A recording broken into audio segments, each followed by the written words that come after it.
Call to order the meeting of the Minnehaha Creek Watershed District Board of Managers, November 4th, 2021. This meeting is being held electronically due to the pandemic and the determination that it is not prudent or feasible for us to meet in our usual meeting place. All applicable terms of the open meeting law will be in place, including the one allowing this meeting, and we will be taking all votes by roll call. So beginning first with taking attendance by roll call. Manager Hejmati. Aye. Manager Loftus. Here. Manager Maxwell. Aye. Manager Miller. Here. Manager Olson. Here. Manager Sando. Here. And Manager White is here. Thank you. Excuse me, too fast. Is there any member of the public here who wants to address the board on a matter that's not on the agenda? Mr. Whisker, I'll ask you. There's no members of the public in the meeting tonight, President All right. White. Thank you very much. Then the next order of business is approval of the agenda. May I have a motion? Move approval. Thank you, Manager Miller. Is there a second? Second, Maxwell. Thank you, Manager Maxwell. Then voting to approve the agenda, Manager Sando, Aye. Manager Olson, Aye. Manager Miller, Aye. Manager Maxwell, Aye. Manager Loftus, Aye. Manager Hejmati, Aye. and I vote aye as well. I gotta stop saying on. One of the information item in our packet is the third quarter financial report that Ms. Johnson has put together for us there from the accountant.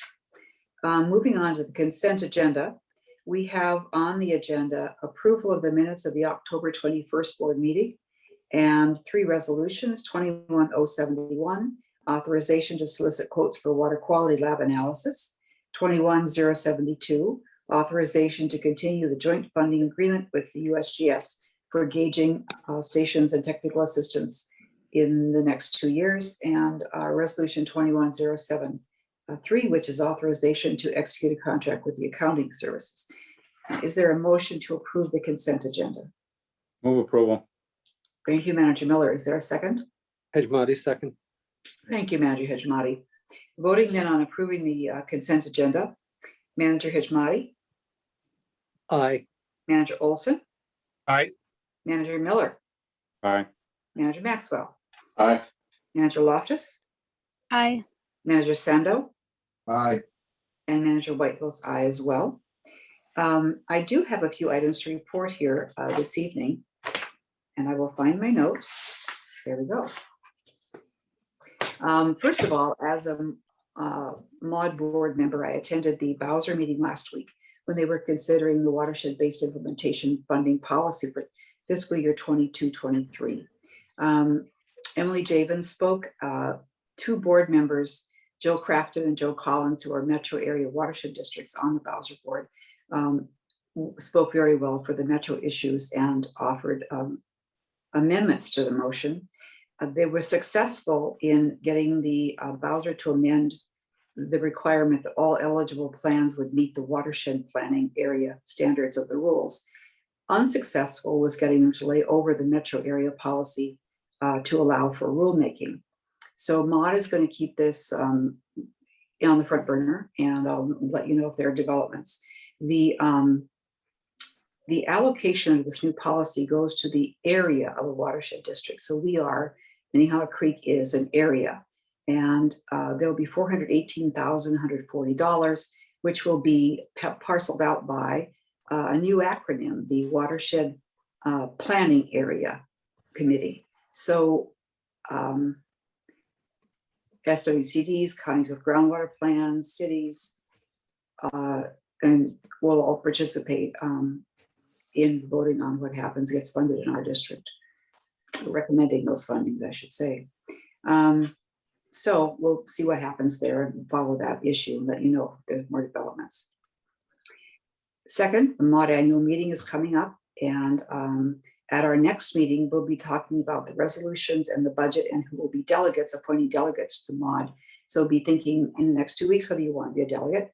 And Mr. Whisker, how should we register if we want to attend? President White, you're asking about the mod delegates. That's right. Or anyone who wants to attend mod. Oh, anybody that wants to attend and register, not the delegates. I was going to say at the November 18th meeting, staff will be bringing forward action item for consideration for the board to self-nominate and for you to appoint the delegates along with action on the slate of resolutions that the resolution committee's recommending forwarding to mod for consideration. I will have in terms of attending the actual conference, I'll just have Deb put out an email and you can respond to her and she'll make sure that everybody gets registered. Great, thank you very much. As you all know, there were elections on Tuesday and there were some new faces in our area. Looks like Manager Olson might have a question on that. I'm not sure, he had his hand up. Bill, go ahead, I didn't see that. Not related to that. I just wanted to make a comment when you are finished, Sherry, regarding my attendance of a government tech meeting. Okay, don't let me forget. So as James outlined in his communication to us, we'll be looking into scheduling some new opportunities, some new meetings with new recently elected public officials. It's an opportunity for us to introduce MCWD to them. And if it feels like we just did this a year ago, we did. Then one last item is I've been asked to participate in a panel at a town hall, a water-focused town hall, hosted by my state representative, Kelly Morrison. And I'll be covering watersheds in general, our watershed, and talking about climate adaptation as well. So staff are assisting me in putting together some comments and other talking points for that meeting. Just a further note, when you look at your mod annual packet, note that there are two appearances. One is on the first, when regional caucuses meet. That's an opportunity to elect regional members to the mod board and to talk about issues, maybe discuss the resolutions in advance. And then there's also the annual meeting on Friday afternoon. Manager Olson. I was going to say Jennifer's next with her committee meeting. I'll give it the first. Not Jennifer. Just Manager Loftus, go right ahead. Thank you, President White. The Operations Committee did meet this evening. I believe all of our board members were also present. So it's not so much an update for them, but for the public. We stuck to the agenda. We had a discussion about our CAC applicants. We're fortunate that we got a good number this time. We will be looking to appoint 14 members in December. Staff reviewed their recommendations and board members gave opinions on those such recommendations that will come to the full board in December for approval. The second item was our district attorney, Mr. Lewis, presented his third in a series of white papers. We got through half of the information regarding the 1990s. Mainly a history of events, projects, and lessons learned throughout the 1990s. And we will learn about the other half of the information Mr. Smith has put together in December at the next Operations Committee meeting. And that is all we discussed. Thank you. Thank you. Now, Manager Olson. Okay, I attended the Special Districts Government Tech Conference, which was held this week, and it was pretty spectacular. They had districts from all over the country talk about projects that they're working on. And driven by the pandemic, which accelerated the amount of work that had been done over the internet, they talked about solutions and for connectivity, for security, for budget considerations and things like that. In addition to doing their normal work, one of the things that a lot of the districts had, this is nationwide, by the way, a lot of the districts had really started to develop their use of drones for inspection purposes. They have also done a lot of interactive web development for their counties, lobby kiosks, as well as the same information that a permit holder would come to our lobby, for example, and get on our kiosk. They can also do at home. So it's the home version of the kiosk accessibility. Mosquito control districts have embraced the same thing with their GIS location efforts. There was an interactive GIS wildfire in California software system that was developed so that citizens could get online and find exactly where the hotspots were, which for them meant a lot in terms of their home protection and that type of a thing. So as I'm listening to these stories, I'm reminded of the work we're doing right now to develop that the personal ability of people to participate in what's going on in the watershed as we finish up with our website.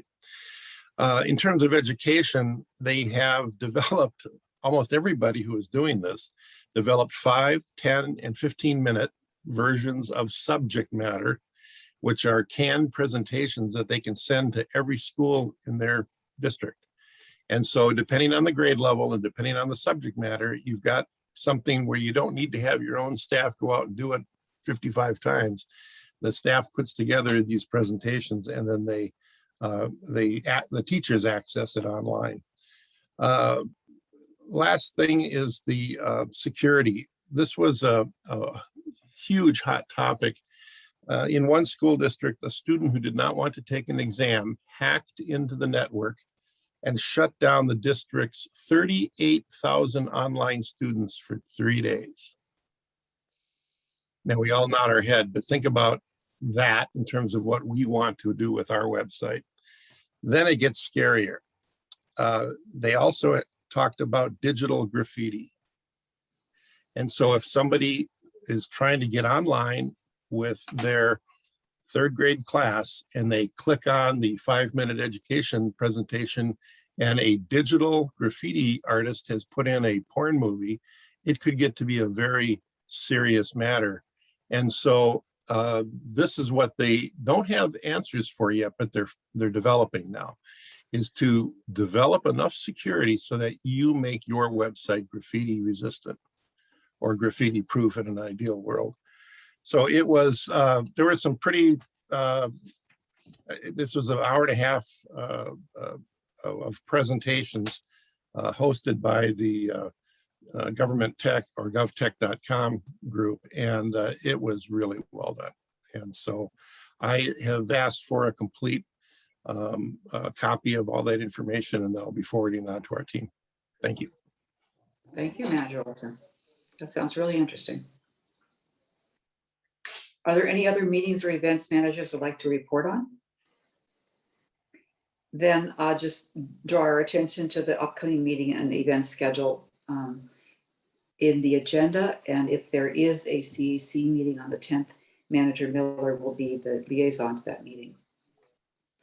We have no public hearings or permits this evening, so we'll go to the action items. The first one, 11.1, is Resolution 21074. Mr. Heyman. Good evening, Madam Chair, managers. Allow me one moment here to get my screen share up and let me know when you're all able to see that we're not having any technical issues. We don't see your notes, only your slides. Wonderful, thank you. Well, as I said, good evening. It's great to see you all again. We're before you this evening with 2 action items relating to 325 Blake Road. The first item, 11.1, is the recommended approval of the preliminary development agreement and preliminary concepts for the development's public realm. The second item, which will be 11.2, is the recommended approval of the Phase 2 design work with the district's consultant HDR. Although these efforts are closely linked, we're going to present these action items as 2 different board deliberations to most effectively work through the details and any comments or questions related to each. As such, I will lead the presentation regarding the redevelopment components of the project, the preliminary development agreement, and Alattis's preliminary concept. And then Gabe Sherman will lead the board through the continued design efforts for the regional stormwater and greenway project. The outline for this evening, as the board considers the preliminary development agreement, also known as the PDA, and concept approval is as follows. First, I'll briefly recap the redevelopment process that began in early 2021 as the district and the city set off to select this development partner for this exciting opportunity.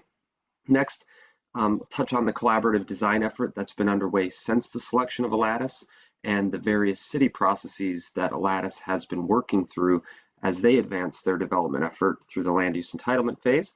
I'll then provide a high-level description of the PDA, the key terms within it and its relation to future agreements such as the purchase and sale agreement.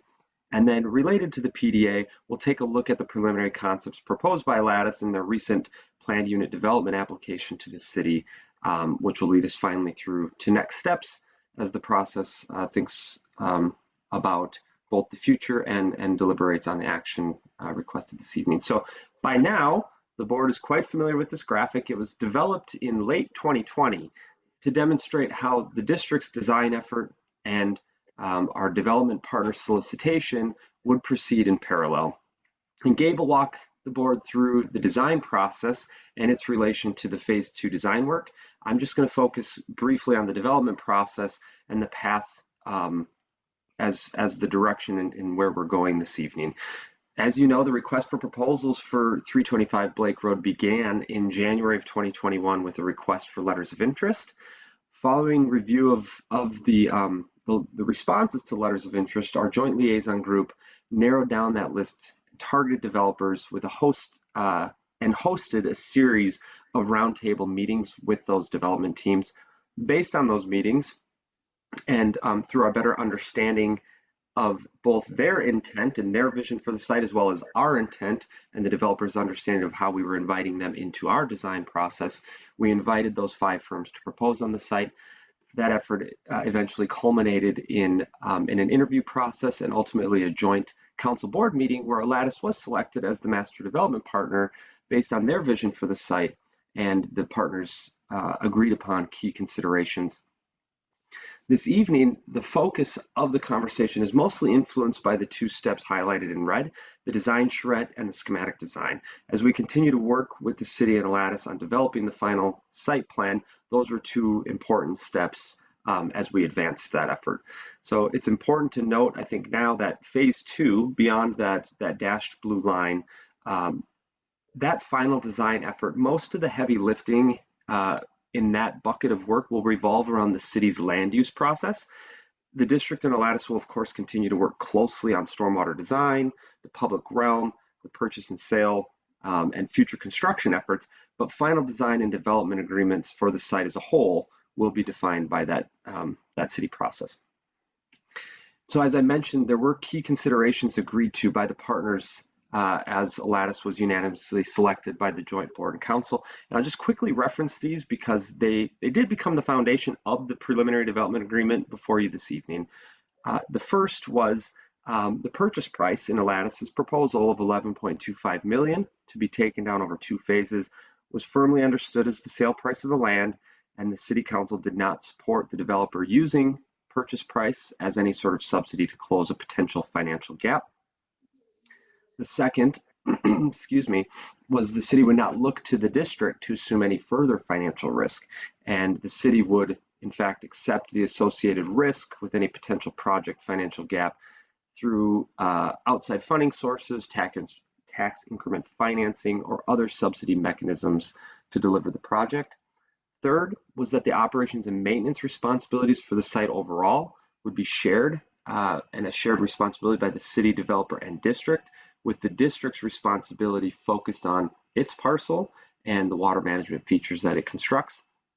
And lastly, the joint liaison group will remain involved and engaged in this process to assure mutually successful completion of the project for the development and the district's project. So with that established as the foundation, moving forward, the partners began to coordinate on the design and development process to work towards the successful site. And this really started with, as I noted earlier, the design charrette in July, where the development proposal and the district's regional stormwater and greenway project were merged together really creating that strong technical and design foundation for the schematic designs to advance from.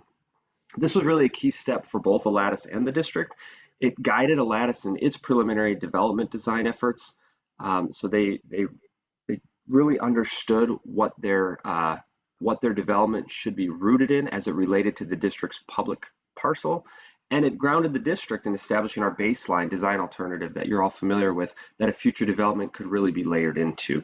Coming out of that design charrette, while both teams really continued working on the design in the background, the Lattice team had to pivot relatively quickly to respond to a pretty aggressive schedule to get to an end of the year development approval with the city of Hopkins. So this included a city approved preliminary development agreement that occurred very early on. That's different than the one before you this evening.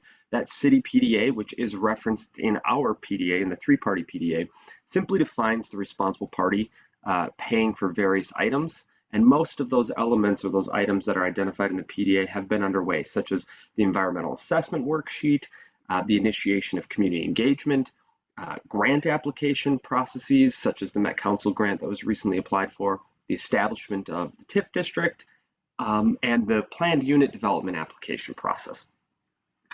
Those items are handily underway, and as such, the partners turned then to the various development agreements that need to be delivered for this site. The board will recall that when we discussed the preliminary terms for this PDA before you this evening in July, the organizational strategy was really to use these agreements as the foundation for partnership.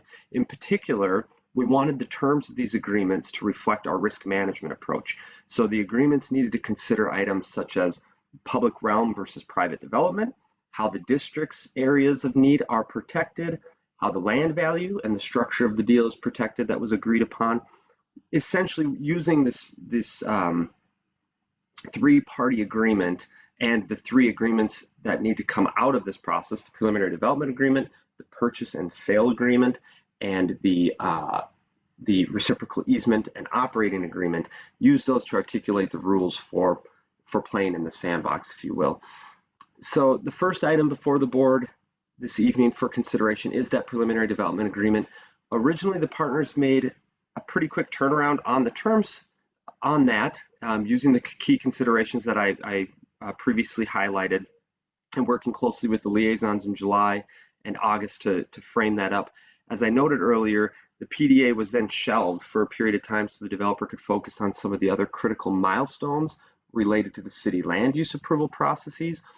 In late September, we turned back to that agreement to really focus on it and try to turn quickly to meet the land use entitlement timelines, getting this PDA in front of the City Council and approved by Lattice prior to a PUD application. So the PDA is in the board packet this evening and contains four major elements. It's been approved by Lattice, it's been approved by the City Council as it currently exists and as you'll see in your packet, and it really frames four major things. Exclusive rights to Lattice for the negotiation of a purchase agreement over a reasonable period of time. Those exclusive rights are then followed by the right to propose to the city for a period of 1 year following execution of the purchase and sale agreement. And those terms align with the rights that will ultimately be granted in that purchase and sale agreement, which will be before the board shortly within the next month or so. It highlights the continued coordination by the partners and using the cooperative agreement as the foundational document for that to guide communications, continued engagement, final development planning, and just overall strategy amongst the partners. The third element in the PDA is focused on the redevelopment public realm. And this section provides assurance that the district will continue to be involved in the planning and design of the development's public realm related to water, stormwater, and its ultimate connection to the watershed district's regional system, and specifically that the final plans that are approved, submitted and approved by Lattice may not diminish the benefit realized by the concepts that were originally submitted by Lattice. The final element is related to the purchase and sale agreement, solidifying the base terms for the sale of the property and the future REOA. This really is included as a nod to the partners' agreed upon terms. The future purchase and sale agreement is actually going to further define that stormwater coordination, the REOA, and the easements associated with that, and any other anticipated coordination construction. It's much more detailed than the terms highlighted in the preliminary development agreement, but an important component for the partners to recognize. So as of tonight, as I noted, both Lattice and the city have approved, and it's staff and legal counsel's recommendation that the board approve the PDA this evening as well. Because we're covering 2 approvals with 1 potential board action this evening, I'll take a pause and I'll look to you, Madam Chair, for direction if you'd like me to pause here and take questions specific to the PDA, which I'm happy to do, prior to moving into the concept plans, or if you would like me to proceed into those plans and take questions all at the end.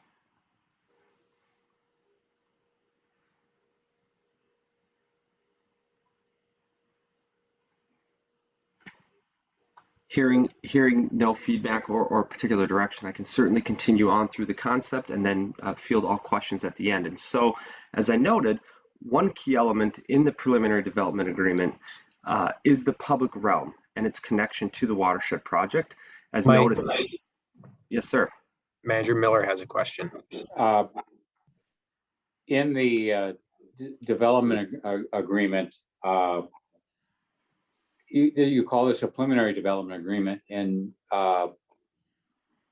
when does the development agreement come back? Manager Miller, managers, that's a great question. As the cooperative agreement and the agreement structures are set up, the final development agreement will be a 2-party agreement between the city and the developer. They're aiming for the end of the year. Our purchase and sale agreement will memorialize all of the partnership elements related to our relationship with Lattice, stormwater connection, grant components, future construction partnership, and any other subsequent agreements that we may envision needing as it relates to easements or access and other elements. So the final development agreement that I believe you're referencing, that will be a city Lattice agreement sometime around the end of the year.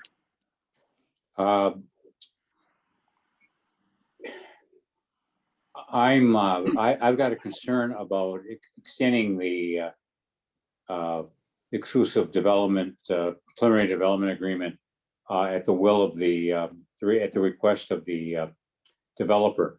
What provisions do we have for extending the time frame to enter the purchase agreement after the preliminary development agreement is passed? Manager Miller, if I'm understanding your question correctly, you're curious on extensions related to the PDA versus our purchase and sale agreement? Well, the purchase and sale agreement, I is what I'm principally concerned about is that there may be requests for extensions that could go on for quite some time. What provisions do we have for extensions? Great. Yeah, thank you, Manager Miller. Managers, the purchase and sale agreement, although I don't have it directly in front of me at the moment, and it will be back before the board here, I believe in December is what we're targeting. We do have extension provisions in there. I won't get into the details in terms of, because it's related to the sale, and we can handle that in closed session in the future from a financial standpoint. But there are provisions specifically in there, both for extensions with potential financial requirements from the developer, as well as both parties' ability to back out of the potential sale based on a variety of provisions. So those details I can certainly provide offline, or also will be providing as we move closer to the purchase and sale agreement. But that is something that has been front of mind and we've been dealing with Dorsey on. Okay, great, thank you. So as I was noting, a key element in the PDA is the public realm and its connection to the watershed project. So when I say the public realm, I'm referencing the public realm within the development project itself, not the watershed district's project, as that we've defined, as you'll note in the preliminary development agreement, as watershed project versus public realm, just to clarify that. And the public realm and its connection to, so the public realm and the development, that's really the focus of the second approval this evening. As the board will notice, this concept has really taken a lot of shape.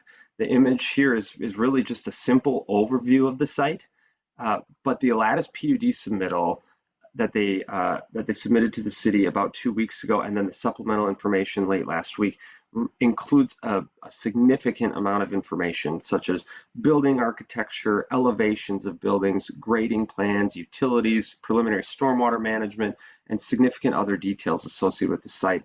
They've really been moving quickly to put a lot of detail to this. This evening, staff is recommending the preliminary concept approval of the public realm within the development. Specifically, we're looking at that stormwater cascade and its connection to the district project. So if you can see my cursor, it's this main spine of stormwater that moves its way through the site and down towards the regional stormwater system. That's the main component that we'll continue to focus on as we talk about public realm. There are, of course, other public spaces within the development. They are not necessarily connected to the district's project, but will be something that we'll continue to track along with the city. When we review the concept, it presently meets the intent when selecting it and continues to really be refined in an integrated and exciting manner. The main component that we'll continue to focus on as it relates to that development and that portion of the public realm is the regulatory requirements of the development. The placement of that stormwater and its potential collaboration with the regional system, and also the offset of treatment necessary dependent upon the development's potential impact on the regional system. So that might be what we've talked about a lot through our phase 2 design conversations, is this edge of the potential commercial pads and building D and how they relate to the regional system, if there are impacts, what those offsets are, and how those will be treated up in the development. We're really homing in on that, and we're continuing to meet and refine that interaction, and actually have a full stormwater design meeting tomorrow morning with Lattice, their design and engineering team, and the district's staff and design team. So it's really making great progress in understanding the opportunities there and the creativity behind a lot of those management practices, from infiltration to tree trenches, irrigation, things of that combination. So to note again, the purchase and sale agreement will further define the coordinated effort around stormwater and construction. It will include phasing and the opportunity for joining our plans together as necessary if there's an economy of scale for construction. The purchase and sale agreement will be a much more detailed partnership document for the district and Lattice than the PDA. Tonight, it's really approval of the concept and that it continues to meet the intent as set forward. And lastly, and Gabe will likely touch on this more in his presentation, grants and outside funding are again a driving force and much of the strategy to how quickly we're working on some of the stormwater. The partners, the district, city, and Lattice, we'd like to tie the stormwater cascade into our PFA application for regional treatment, because there is an ability to move some of the regional water up into the site and infiltrate it, gain additional benefits for water. And so we'd be looking to collaborate on that and hopefully combine those. As an informational piece, I thought the board would like to see quickly the preliminary plat as well, because this is what you'll continue to see as the site begins to take shape. This is the technical document as the site is beginning to take form from a parcel and assemblage standpoint. You'll note that the name of the plat is Mile 14 on Minnehaha Creek. That's recognizing that the site is located on River Mile 14 of Minnehaha Creek as it's measured. And so a creative sort of nod to Minnehaha Creek within the plat name. Simply, the blocks and outlots are pretty straightforward. Block 1 is what would be characterized as the boathouse on the site. It's a small 0.12 acre site that would be owned by Lattice. You have block 2, which is about 6.7 acres. That's the main portion of the south part of the site, really from the south running east-west all the way to the district project. So it's the lots that you see in block 2 is 1, 2, and 3 commercial properties and two residential developments. Block 3 is 2.68 acres. Those are the 2 other high-density residential buildings on the northern portion of the site.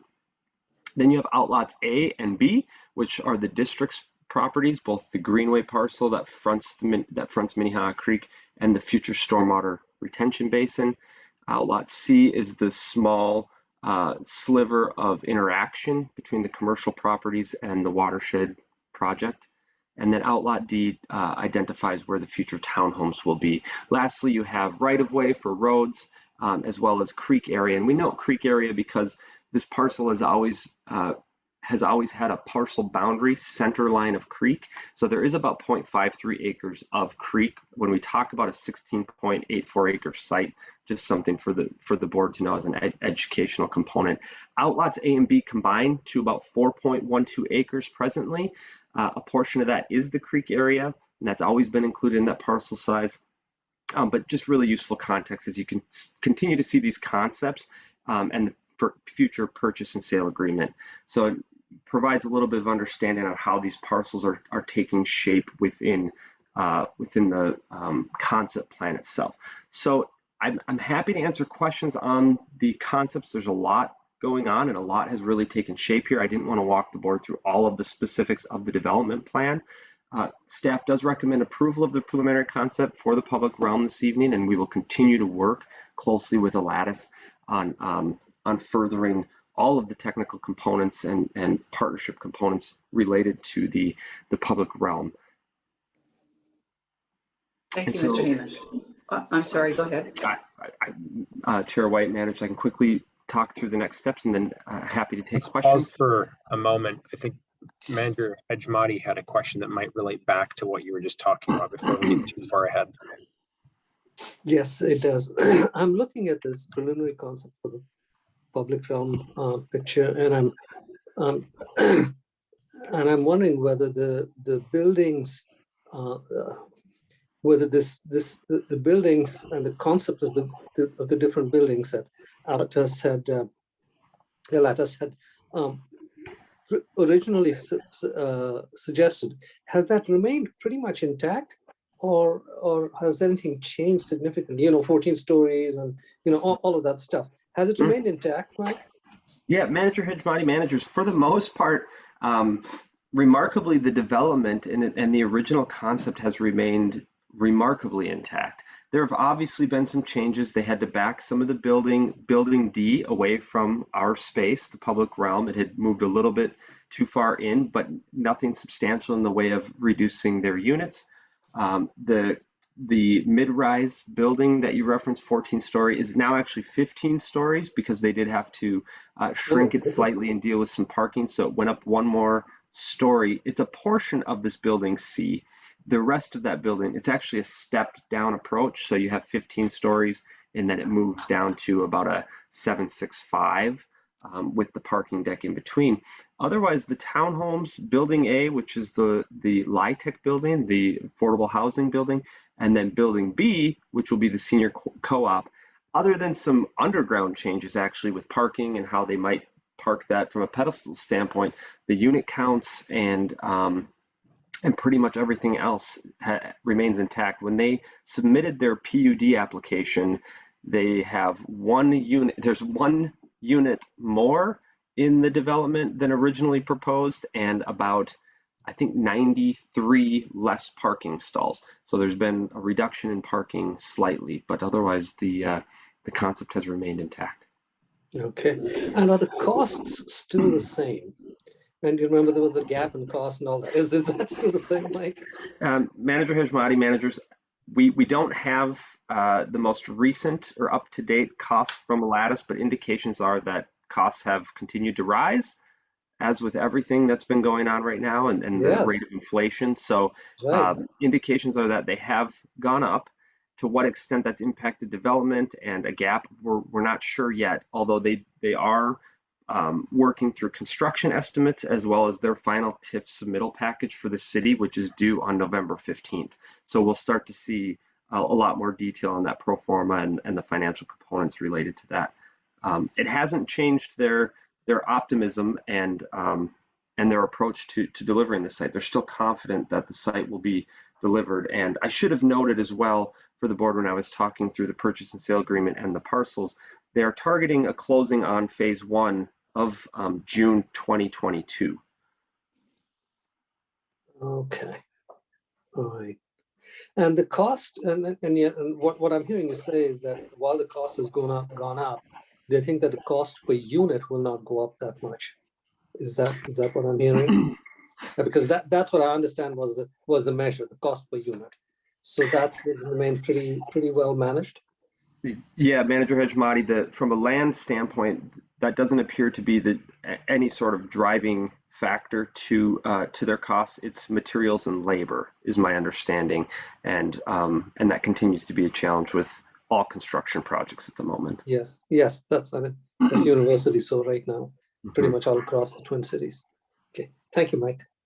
Absolutely. Manager Maxwell also has a question, and I'm going to start fielding these for President White, and Manager Loftus has a question after that, so that you can decide if we're pausing to answer questions or keep moving. Normally, I'd like to get a motion on the table, but we'll go ahead with questions. So Oh, Manager okay. Maxwell? All right, you said on D that they've had to move back the building a little bit. Does that give us, by the water district, more property or less acreage or more acreage? We were talking about it before. Yeah, Manager Maxwell, managers, when I referenced them moving it back, so through the design charrette, we had landed in a place quite similar to what you see on this concept. Coming out of the design charrette, their architect had taken a stab at putting some of that concept into more technical renderings, and those buildings moved and sort of encroached into the green space that we'd anticipated, that approximate 4 acres. So when I talk about moving back, we responded that needed to respect the boundary that was established in the charrette, and this concept does that approximately. So you'll see there's about 4 acres of district land, which is very similar to where we landed through the design charrette. There are these areas like Outlot C, which are still being refined and designed as the developer thinks about how these commercial parcels and this plaza space start to interact with the green space. That's something that is a great amenity for the development and something they really want trail users as well as residents on the site to be able to interact with the pond and the green space. So that's still up in the air, but we're calculating those offsets in terms of, as these buildings front the pond, if there's impacts to our ability to treat regional stormwater, that regional stormwater will then be treated up in this cascade. Okay, so all right, so we came out, we didn't lose nothing, we didn't gain nothing. We kind of much basically stayed the same. They just had to redo some building sizes or locations. That's right, Manager Maxwell, from a regional treatments standpoint. And then you said they added another building, so how many more units does that add to? I'm sorry, what was that, Manager Maxwell? Did you say they added some building? No, they added a level to the mid-rise, so it went from 14 stories to 15, but that was to make up for a reduction in some of the and some of the building size of building D, where they needed to reduce that. Okay, I thought you said they added another building. I was wondering how many more units they tried. No new buildings. Okay, thank you. Mm-hmm. And was it Manager Loftus got a question? Yes, thank you, President White. Mr. Heyman, thank you for the presentation. It was nice to get some more detail, and I appreciate hearing on the real estate transaction side that there's a target date of June of 2022, which is great to hear. My question is, has the developer inkled on the phasing? What areas are going first, when they anticipate phase 2? Any read you've gotten on that? Yeah, Manager Loftus, that's a great question. Some of these things I probably should have woven into my presentation rather than thinking I would only deliver them during the purchase and sale conversation. They have, the takedown is still the same and the percentages are still the same as proposed. So a 2-phase takedown. They will aim or target to take down what you see as building B, building C, which is the mid-rise, so that whole block area, all of the roadway network, townhome area, and commercial space as the first phase. Building D, and then the LIHTC building, which is building A, would be phase 2. And then they've also begun to map out for us some of the construction timing and how that would actually start to play. So we can be thinking about not only coordinating our construction efforts together, and there's some economy of scale there in terms of the size of equipment they need to build a mid-rise tower and how quickly that team would likely be able to excavate, for instance, our regional stormwater pond. So we've been working through coordination on that timing as well. I believe there's a targeting date for opening. And again, this is preliminary based on what they're looking at for schedules. They would time each of those buildings and the construction of those buildings that I just noted as phase one to be prepared for open around summer of 2024. And at that same time as those buildings are opening, you would see these other buildings, the phase two, begin in their construction.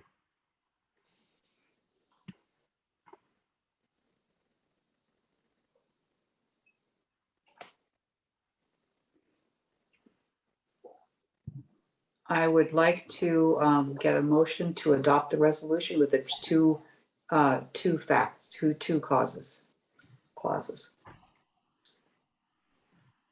Is there a motion to adopt? So move.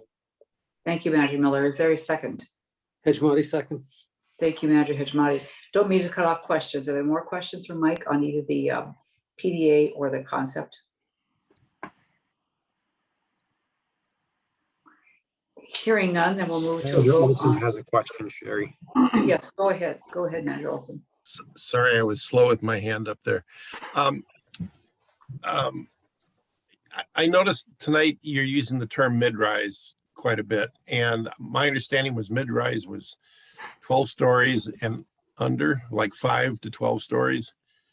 Are we still calling it a mid-rise, or is it now into the high-rise realm? Manager Olson, managers, I'm training my brain to avoid saying tower, Okay, as that's been a term that hasn't Negative. necessarily been received well, both in the community as well as just in conversations with the city and developer. It's not a tower per se, which is how it was originally characterized. It's okay, been described as a mid-rise to date with the developer, but I'm not sure if that will eventually change to more of a high-rise as some of the final details emerge on total stories. I was very used to saying tower, and I'm consciously working on that. okay. Thank you. Your question, Manager Olson. Anything else here? Manager Sando has a question, it looks like. Go ahead, Manager Sando. You'll have to unmute. Thank you. Mike, can you show us where the creek comes in and hugs the pond, and does pond water empty into the creek? Yeah, Manager Sando, managers, the easiest way to view the creek on this particular image, this dashed line running on the eastern boundary of the site, that is the center line of Minnehaha Creek. The pond, between the pond itself, the regional pond, and then you can see faded out, and Gabe has better images, of course, of our project. They've layered our project in. We're combining the CADs as design teams, but the color renderings are development versus regional system. There's a trail system here that's positioned on the high point between the regional stormwater facility and Minnehaha Creek. The pond will, of course, discharge to Minnehaha Creek under certain conditions after the residents' time necessary for treatment, as well as circulation has occurred. So there will be a pond outlet to Minnehaha Creek that will function as the discharge point for the regional system. Thank you. It looks very good. Thank you, Manager Sando. Other questions before the vote?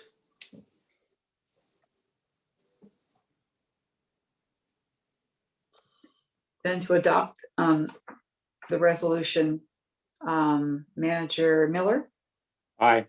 Manager Olson, Aye. Manager Sando, Aye. Manager Loftus, Aye. Manager Hejmati, Aye. Manager Maxwell, Aye. Manager White also votes aye. Thank you, everyone, and thank you, Mr. Heyman. Now we will move on to resolution 21075. If I've said the right number.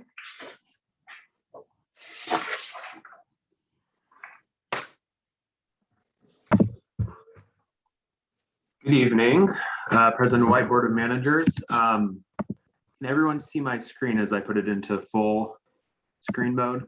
Yes. Yes. Great, thank you. I'm here this evening to discuss the design side of our project. And given the background that Mike Heyman just delivered on the development side, I will try to keep my presentation more focused, a little bit more narrowly on the design work that we're undertaking, but of course, touching on those areas where our work does overlap with Lattice's work. Specifically, we will be seeking approval of a second phase design contract with HDR to continue our design from schematics all the way through final design and bidding. In order to walk the board through our proposed scope of work and budget, proposing to lead the board through the following items tonight, starting with a brief review of our design process to date, and then going forward, really a detailed look at the scope of work that we've spent the last several weeks refining with HDR based on previous feedback we've received. Detail out the budget for that scope of work, touch briefly on next steps, and then of course get feedback from the board and take any questions before we move on to board action of that resolution. So this is the identical graphic that you will have just seen from Mike's presentation, with the design portion highlighted rather than the development portion. Given that I have over the last several meetings walked through in some great detail, I really wanted to focus kind of on the first part of this, harkening back to our release of the design RFP back in August of 2020. And it was through that process, which was quite thorough, with several rounds of interviews after a thorough staff and liaison review of the proposals we received. We selected HDR and had them under contract by December of 2020. We had initially scoped that work in our proposal to carry us through all the way through final design. However, due to the complex nature of this project, we opted to phase the contract through schematic design first, and then pick up our work with a second phase that would carry us through final design. Again, this is also where we developed this sort of dual track approach that we mentioned. Basically, we undertook all of our technical and sort of foundational community engagement work at the same time that we began our selection of Lattice as a developer. And again, the approach is really designed to make sure that we are advancing at every stage our project at the pace we need to, while trying to align very closely with development, but not letting that drive the success of our own projects. And again, working with the developer has been our preferred approach, and our next phase of design work you will see continues that.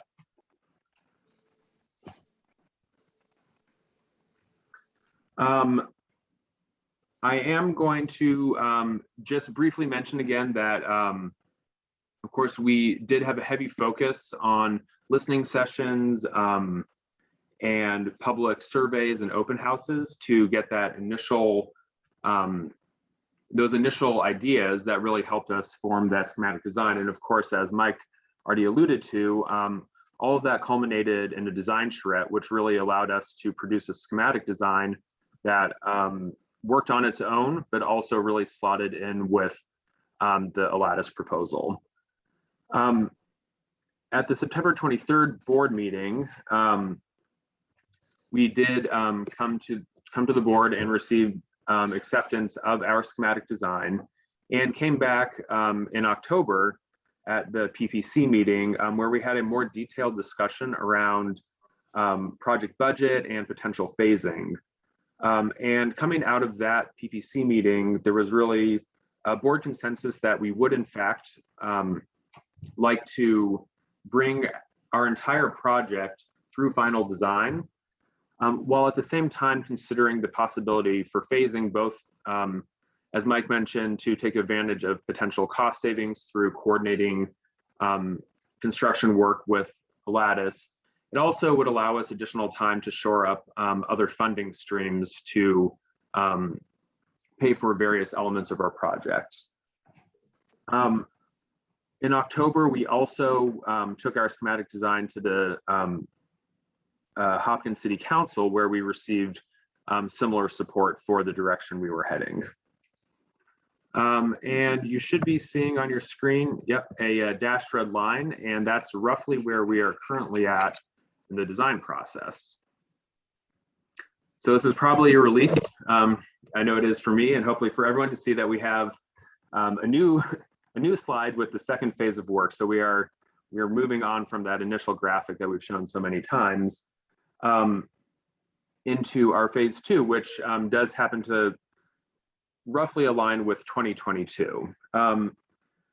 Phase 2 design is, broadly speaking, a fairly linear progression through the typical design phases that you will be familiar with from other projects, looking at our 60, 90, and 100% design milestones, which lead into project bidding and then construction, and ultimately into operations and maintenance. Where this project is perhaps a little bit more complex is we do continue on this dual track approach. So grayed out below, you'll see that we continue our development process in parallel. And as Mike pointed out, that really is a municipal-led process that we plug into at critical points to make sure that our projects work well together. Most specifically, throughout the rest of design, we are working closely to coordinate our community engagement, and also a really highly detailed coordinated effort on that stormwater spine and how that interacts with our regional system. As we move on to project bidding, there is the potential to bid all or some of that jointly, or at least in a coordinated fashion with the Lattice. And that potential coordination continues on through construction. You'll note that I've highlighted March as getting close to our final designs. Again, that is looking at the Public Facilities Authority grant deadline.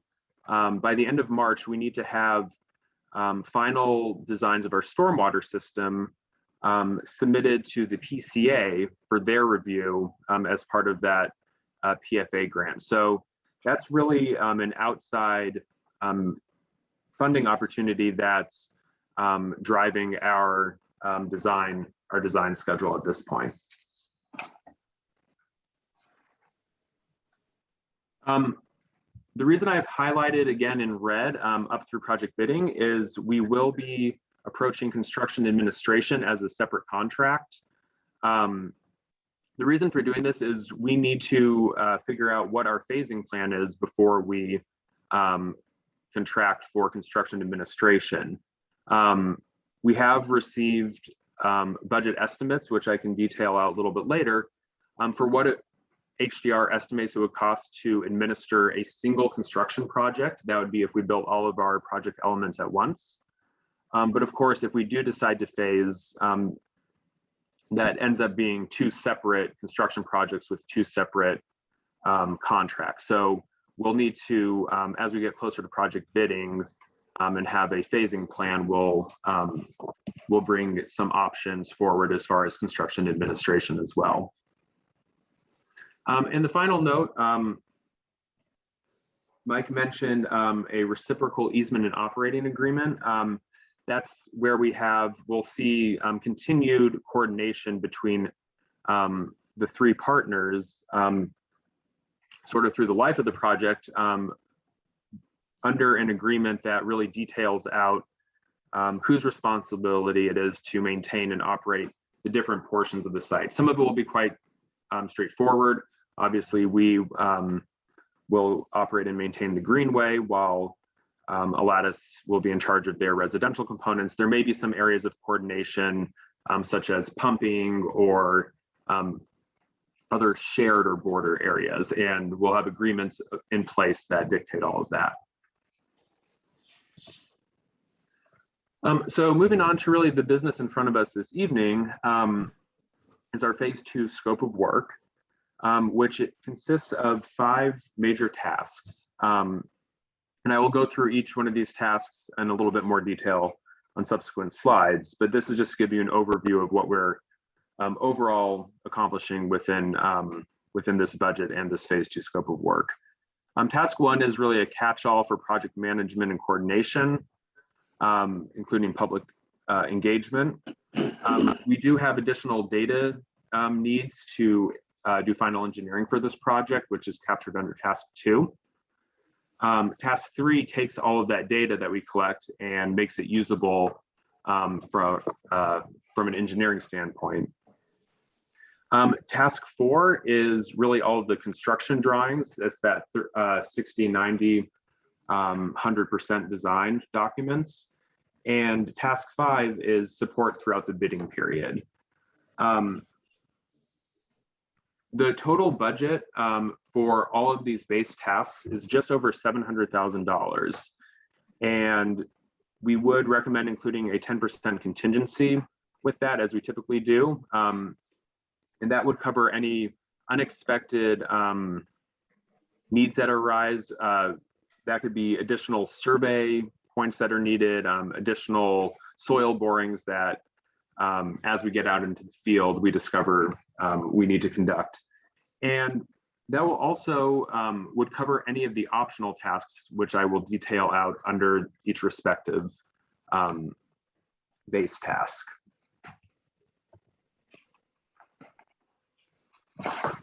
So as I mentioned, task 1 is project management and coordination. The first 3 subtasks, Manager Miller, it looks, President White, I should ask you, are we taking questions now or at the end? I'm happy to do whatever is the board's preference. Go ahead, Manager Miller has a question. Yeah, this design, does it include the park across the creek and the triangle on Lake and Blake? Manager Miller, yes, that's based on the feedback that we received at the October PPC meeting.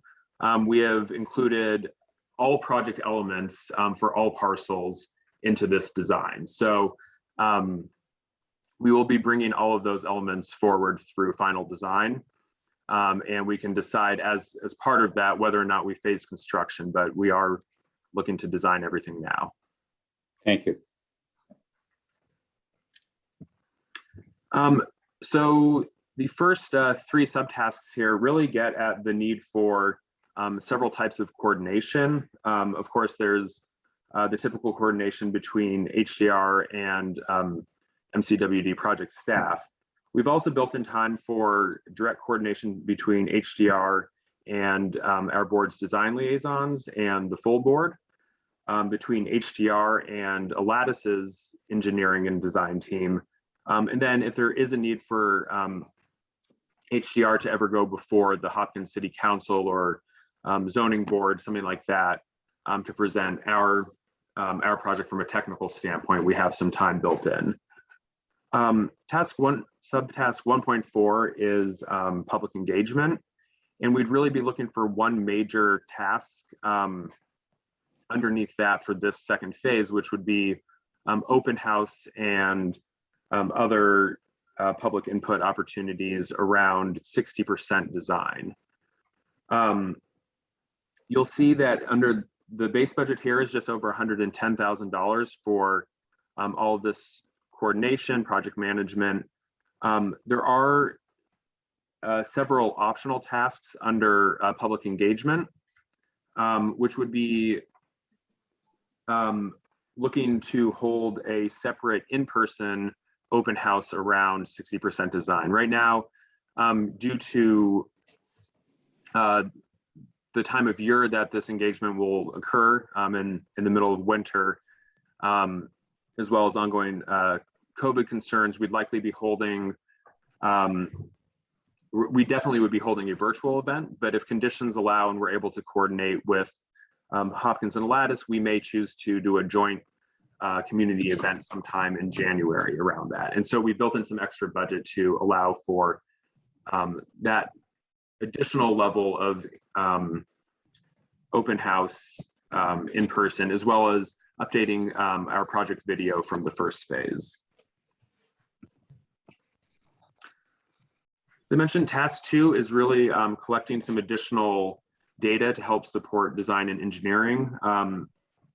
This is looking at soil borings and testing to make sure that we have the technical data necessary to build a functional project, and a creek survey to make sure that we have adequate data to understand how fluctuations in the creek levels from seasonal and year to year would impact our stormwater system, as well as certain project elements like the pedestrian bridge or landing area that are within sort of the potential creek fluctuation.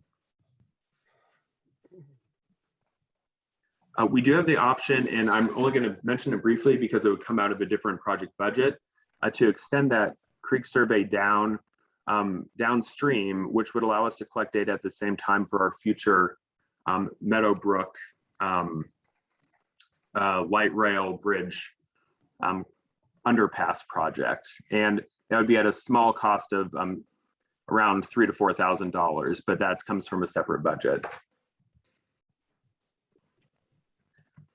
As I mentioned, task 3 is taking all of that data that we've collected in task 2 and turning that into models that support our stormwater design, and again, allows us to really understand the hydrology of the creek itself.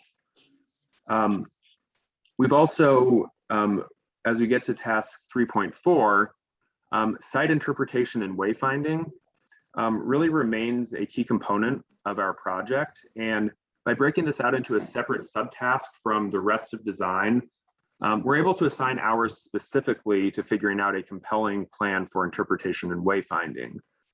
Our preferred approach is that we really include a lot of artistic and interpretive features rather than relying on simple text-based signs.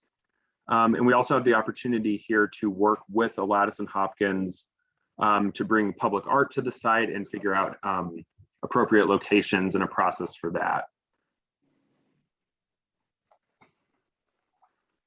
We also include time for permitting support. This would be permits both for from the watershed district as well as other permitting agencies. District staff really takes the lead on applying for those permits, but we will rely on HDR to provide all the technical background and information to help us support those permits and attend the necessary meetings and follow up with those agencies to ensure that we obtain those permits in a timely fashion. And finally, included as an optional task, you'll recall that we did what we called a triple bottom line analysis as part of phase 1. If the board does see value in updating that specific analysis, we've included this as an optional task.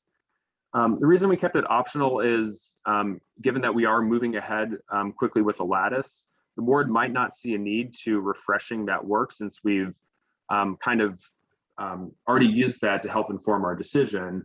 On the other hand, we may wish to work with all the partners together and do more of a quantitative, detailed analysis of the triple bottom line benefits we're bringing to the site altogether.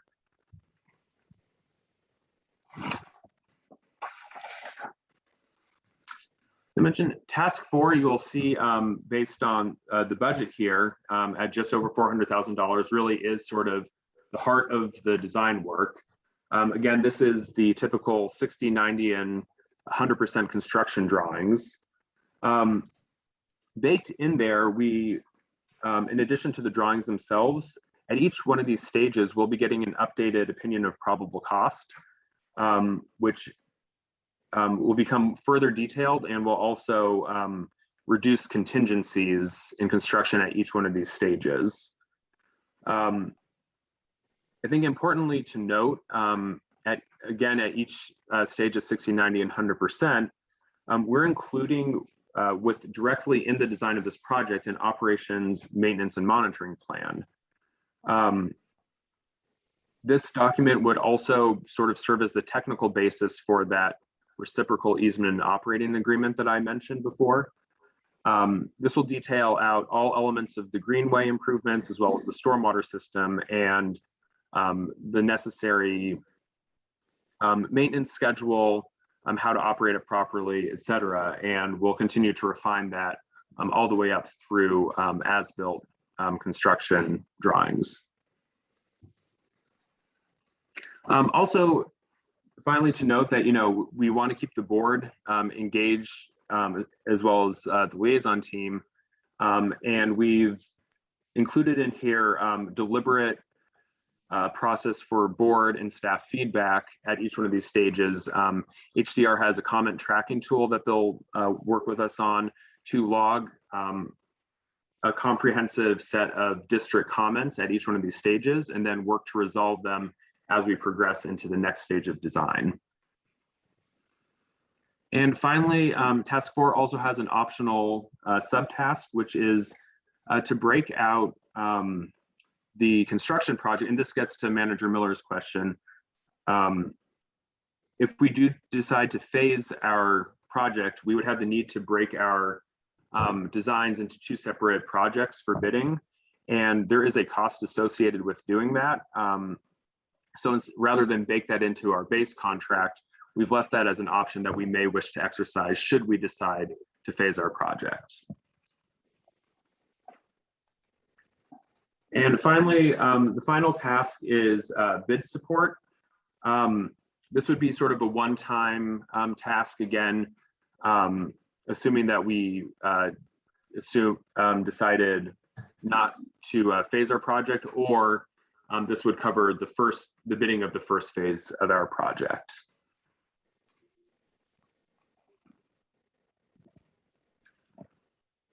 If you've been tracking along at the bottom of each one of these slides, I was flashing the task budget. I did just want to provide again a roll-up of all those individual tasks and show how we get to our full number.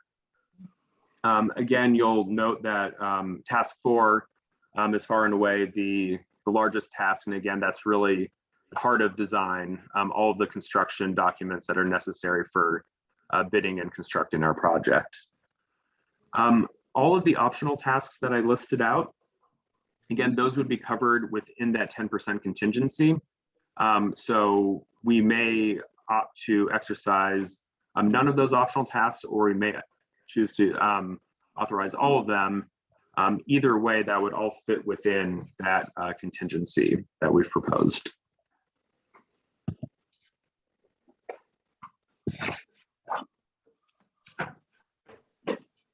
And this slide here is just, again, breaking out just to demonstrate what I just mentioned, that in addition to the unforeseen costs we may tap the contingency for, again, this is really designed to cover those optional tasks as well. In the interest of time, and since at our previous PPC meeting, Mike came and presented this in detail, but I did just want to show the board again our sort of overall project budget summary. This again details out the cost of the major project components. Again, that was the land purchase initially, the construction of the stormwater diversions, demolition, and now we're moving on to the 4th element, which is the construction of our stormway and our stormwater and greenway project. Again, we're looking at a total budget or cost of around $6.5 million for that, and we'll be seeking at this point around $2.2 million in outside funding to sort of fill that gap between what we expect to pay as the watershed district and where we're still looking for additional funds. And just as a quick reminder, really the point of the phasing plan, as we progress through the next several months of phase 2 design work, in the background, district staff will be working to come up with a funding strategy that matches a construction phasing strategy. And again, Most immediately, we're looking at that PFA grant, which is quite generous in providing up to 80% of the cost of our stormwater system. We'd also potentially look to City of Hopkins for helping to fund phase 2 of Cottageville Park, and look at other grant sources such as Met Council and Hennepin County. Again, we'd like the board to keep in mind, assuming that we do close on schedule with the Lattice on their first phase, we will have proceeds from that land sale that could be applied to our capital expenditures. And finally, just looking very briefly out into next year, early next year, we'd plan to bring 60% designs forward for the board's consideration. And again, targeting that March PFA grant date, we'd be looking to have advanced through 90 and final design in time to be competitive for that. And that would put us in position to bid out the project in the summer of 2022. At this point, that's all I have by way of presentation, and I would be happy to open it up for any feedback or questions before moving on to the board action. Thank you very much, Mr. Sherman. Before asking for a motion, I wonder if the design team board liaisons would like to offer any thoughts or observations. Pardon me. President White, Manager Miller is part of that cohort and has his hand raised. Go ahead, Manager Miller. I have no comments to represent the liaisons, but two questions. One, how much money did we spend for the acquisition of the Lake and Blake Triangle and then the extension of Cottageville Park, number one, as well as those two homes on the other side of Lake, between Lake and the creek, number two, and then three, how much money did we spend on the improvements in Cottageville Park for the water improvements, et cetera?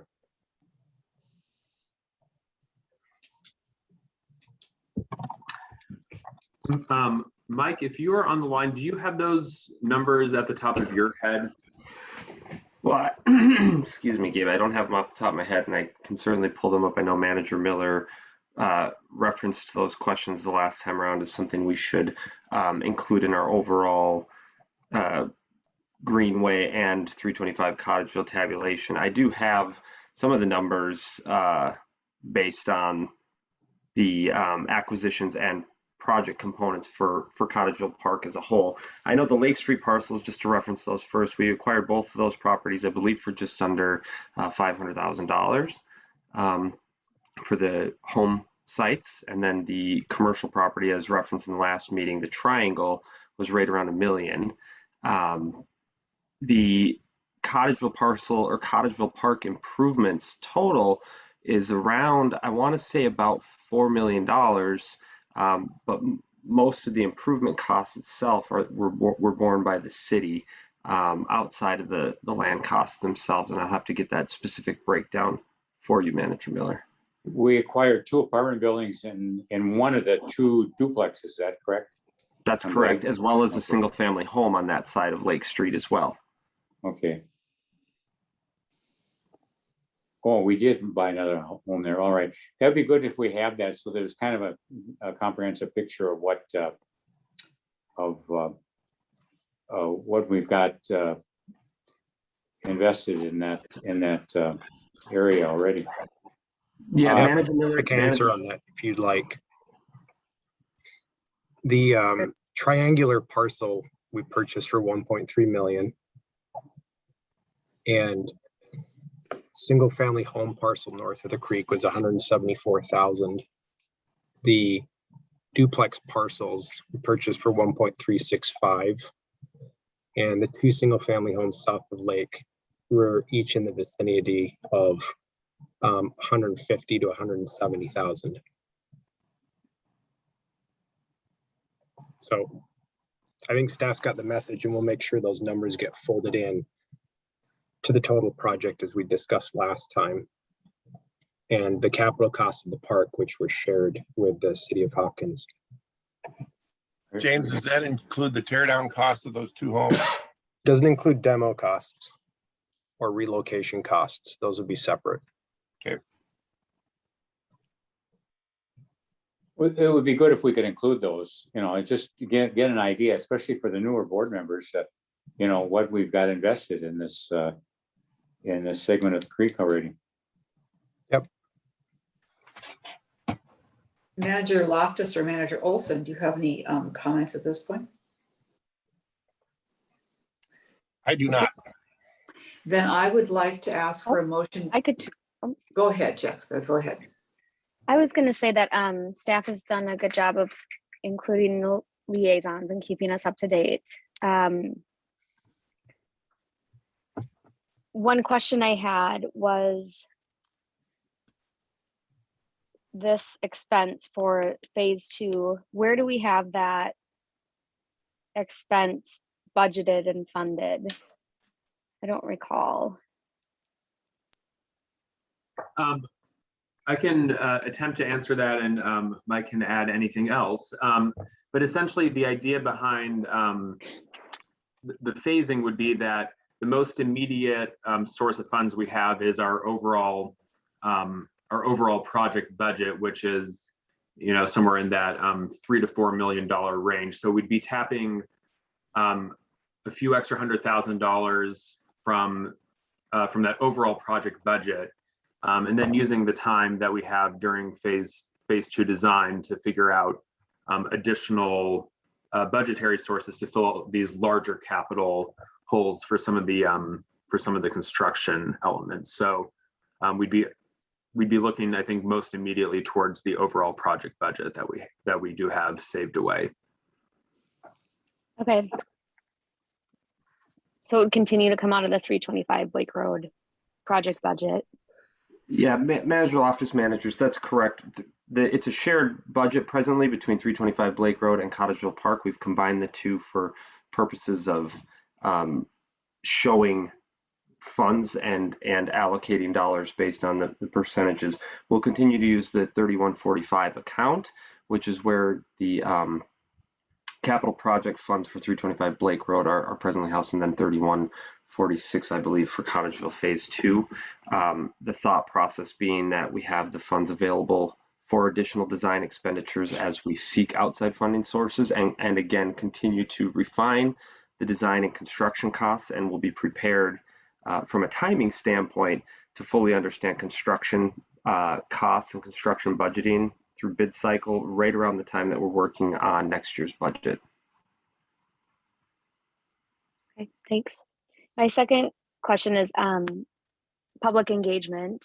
I think the most important time to do that was when we did it before the project started, getting everyone's input. And I think we spent a good amount of time and a good amount of money on that, which, to Manager Miller's point, we should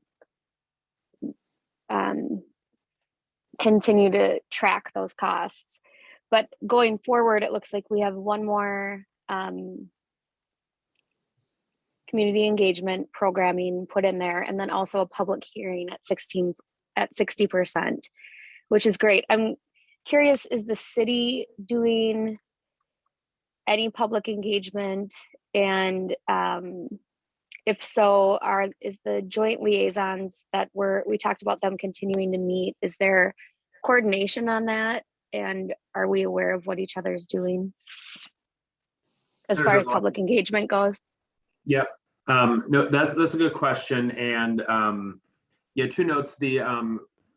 As you mentioned, the public hearing that's required, and the 60% open house would really sort of satisfy the commitment that we've made through our master watershed plan to hold a public meeting in the vicinity of the project at 60% as well.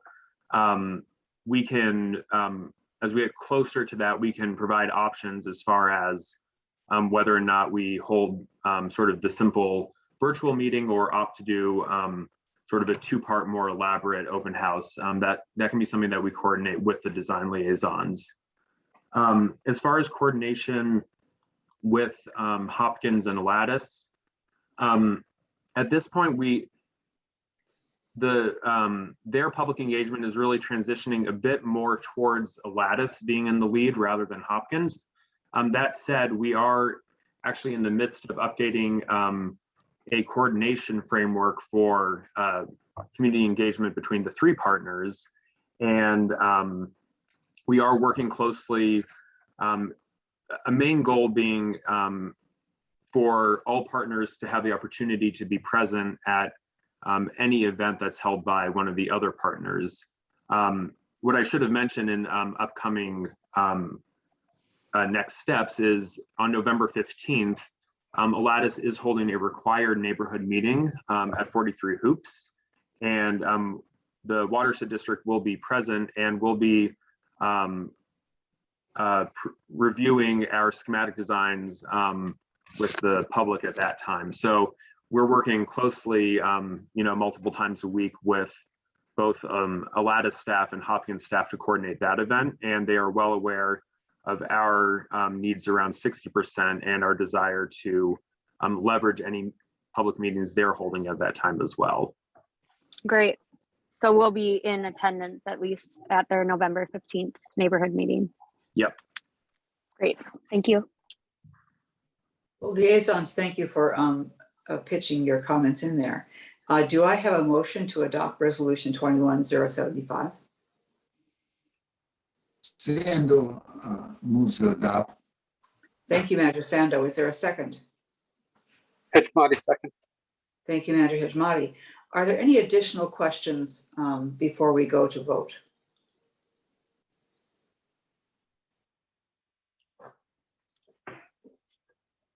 All right then, voting on adoption of the resolution 2175. Manager Maxwell, Aye.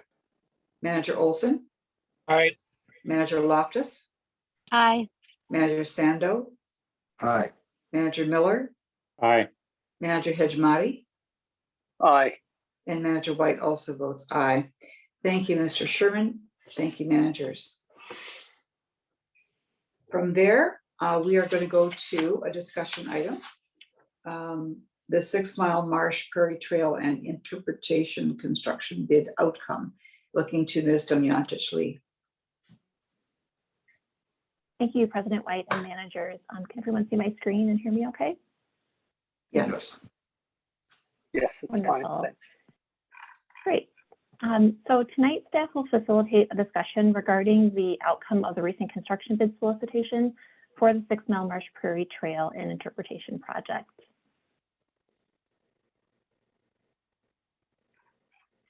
First, I'll provide an overview of the bid approach that was used by the district, and then staff will note the amount of the low total bid, but until a bid has been accepted, I'll note that the individual bid item prices are not public information. So staff would just ask that the board reference the bid tabulation that was emailed as supplemental information with the board packet on Tuesday evening. Next, staff will cover the factors understood to be influencing bid prices currently, and then share what's been determined to be the basis for the delta between the construction estimate and the bids that were received. And then with those key pieces of information, staff will ask the board to consider the options available and the benefits and risks associated with each of those options. And then through discussion, staff will answer any remaining questions and anticipates that the board will be prepared to provide direction to staff on next steps. Stepping back just a bit, the Board of Managers authorized staff to solicit construction bids on September 23rd with a construction budget of $279,400 and a construction estimate of $294,700. And that estimate was developed by the district's design team, Damon Farber. The $16,000 difference in budget versus the estimate of construction costs was to be managed through the bid approach. Oops. There we go. And that bid approach was to bid the project with a base project of only the 1 mile trail, the 2 trailhead signs, and then the contractor's typical cost, referred to as general conditions. And then all 4 interpretive elements were to be bid as alternates, and based on bid prices, the board could accept or reject the bids for the interpretive features individually. Unfortunately, the bid outcome was quite poor. Despite 7 companies being represented at the pre-bid meeting, only 2 bids were submitted, the low bid being about 40% over the construction estimate. Again, for greater detail here, the board may refer to the emailed bid tabulation, which provides the 2 base bid amounts and the add alternate prices.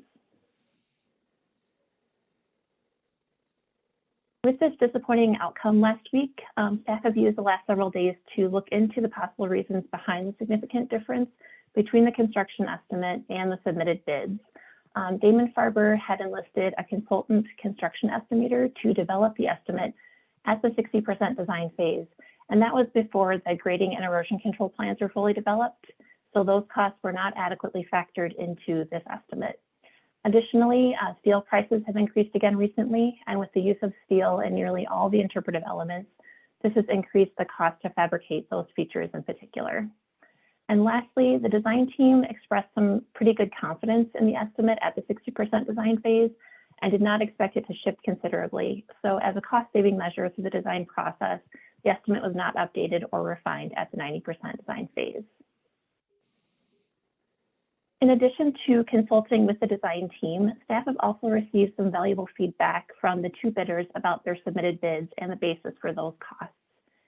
We've heard from both bidders that the trail construction itself will involve considerable labor. The process will be to cut in the trail, remove 6 inches of material over that 1 mile trail length, compact the subbase, lay and compact the 4-inch gravel base, then lay and compact the 2-inch granite surface, and then undertake extensive fine grading using the excavated material to tie the trail grade into the surrounding grades. So as you can see, there's a lot of labor involved here, and that really does show in the submitted bids. The bidders also expressed that the allowed area of disturbance is quite limited, and that could make work somewhat complicated for them. The design shows a very narrow corridor of disturbance along the trail in order to limit damage to the restored vegetation and the cost of additional restoration and reducing potential erosion, but this requirement possibly increased complexity and cost for the contractors. We also know again that the interpretive elements will be quite expensive to fabricate because both steel and lumber prices are currently very high. And we also learned that bidding a project as a lump sum can negatively affect bid prices, and that's what we did in this case. In some cases, bidders can be concerned that there are unforeseen costs that have not been factored into the bid process, and that some of these unforeseen costs might not be covered. And so to protect themselves, bidders will pad their bids to ensure that those costs are covered in the long term. Lastly, we know that due to scarce materials, high material prices, and labor shortages, and the volume of construction work currently available, that the bid climate really is not in our favor. Contractors can bid high or even just pass on bidding projects because there's just a lot of work to go around. So with these key pieces of information, staff sees 3 potential options as next steps. The board may direct staff to reject the 2 submitted bids and then rebid the project as it has been designed in late winter or early spring. A second option may be that the board would direct staff to reject bids, but then also redesign specific elements and develop a refined bid package, and then rebid the new design in late winter or early spring. I'll note here that because the first 2 options entail rejecting the current bids, a draft resolution directing staff to reject bids was included in the supplemental information the board received on Tuesday. And then lastly, the third option would be for the board to reconsider the project budget and accept the low bid. And so that the board may make an informed decision about next steps, I'll now detail the benefits and risks associated with each of these options. The first option, again, will be to reject the submitted bids and rebid the current design in late winter or early spring. The benefits of this approach are that it really costs the district nothing more than some additional staff time to rebid the project in late winter, which is really an optimum time to bid. At that time, the holidays are past and contractors are prepared to plan their following year's work. Other potential benefits are that the market may correct and material costs could decrease and labor shortages may ease. Based on our understanding, this is pretty unlikely, but still possible. And lastly, this project is rare in that the district owns the land, the work is being done without significant partner coordination, and the project is not located in a highly visible area. And so that means that the district has sort of ultimate flexibility in timing, and a brief delay won't really be detrimental. Some of the risks associated with this approach are that material and labor costs may remain the same or potentially increase in a few months' time. And second, because the bid results were poor with the current design and bid package, no refinement of the bid documents could yield similar bids or a low response from bidders. The second option, again, would be to reject the 2 submitted bids as an option 1, but then enter into minor redesign to adjust some of the plans and refine the bid package to remove any ambiguity that might have led to the higher bids. Then the project would be rebid as an option 1. In addition to the same benefits of rebidding later under option 1, a small amount of redesign work estimated by Damon Farber to be about $7,500 would allow the design team to consider a shortened trail, look at bidding the trail surface as 2 alternates, either the granite or a less expensive class 5, add some clarifying details to the drawings, and then develop a detailed unit price or line item bidding format, which would offer some more transparency and easier comparison of bids. The risks associated with this approach are that it's likely that construction costs may remain the same or even increase in a few months' time. And as noted, redesign and refinement of the bid package by Damon Farber will require additional design fees. Because we're at final design now, Damon Farber has expended their entire design budget, plus a small portion of their design contingency. So the additional $7,500 would have to be handled as a design contract amendment. Something else to consider here is that altering the design may create an inferior project. Staff and the design team see the current trail length and location and design of the interpretive elements as really ideal, and shortening the trail or minimizing interpretation will change the overall impact. We've also engaged the community through Rivers Park District and the City of Minnetrista on the design and built some expectations in, so reducing the project may not meet those expectations. And lastly, collaboration and coordination with the design team throughout the winter will increase some staff time on the project. The third option the third option is to reconsider the project budget as an organization and award the bid. While staff does not see this as the preferred option, it should be considered as a possibility. The benefits here would be to uphold our partner and community expectations, complete a project that's been deferred for about 8 years, and also to maintain our current internal workload plan without undertaking a redesign process. Of course, there are drawbacks to this approach. Based on the current project budget and the submitted bids, even the trail and its signage could not be constructed with the current budget. The low base bid for the trail exceeds the total construction budget by about 20%.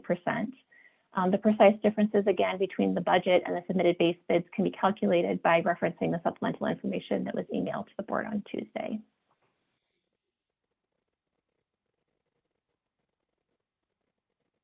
Get my screen to advance here. Here we go. So with that information as a base, staff can summarize our findings with the following insights.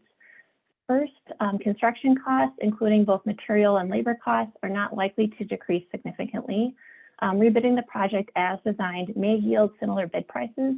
However, based on feedback from the bidders, we do think that with a small investment to refine and add detail to the plan set, we might see better bid prices in the late winter. We also think that switching to a detailed line item bid will remove some ambiguity and further reduce bid prices. We've also heard that contractors are still very busy with fall work and kind of wrapping that up, and that rebidding in late winter is the best possible time to be bidding this project. Also, staff wants to emphasize the design team has worked toward a design that is really best suited for the site, both in trail length and number of interpretive areas, and wants to keep that in perspective as next steps are considered. And lastly, the silver lining here is that the district, as landowner and project lead, has ultimate flexibility and timing, and that decision-making power is a benefit.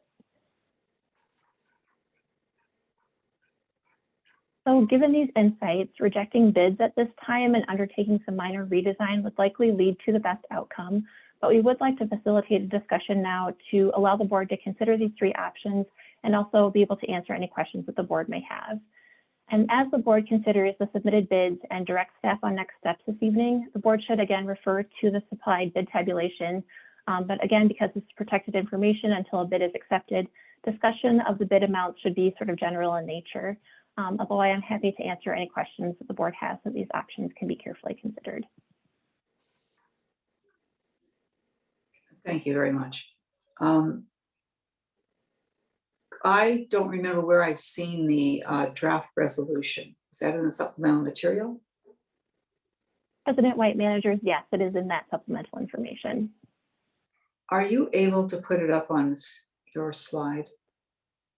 Oh, yes, I can do that. One moment.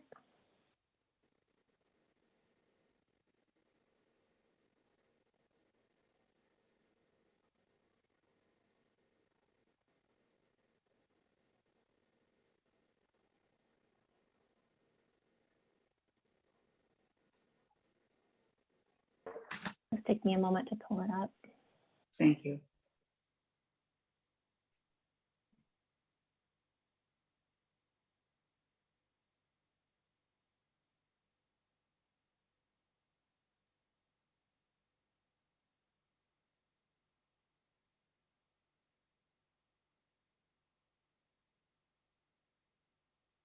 Are the managers able to see that draft resolution? Yes, if you could scroll down to the resolution clause. Sure thing. Okay, thank you. Now, let's, this is a discussion item which we may or may not take action on. So let's see what managers are thinking about the options.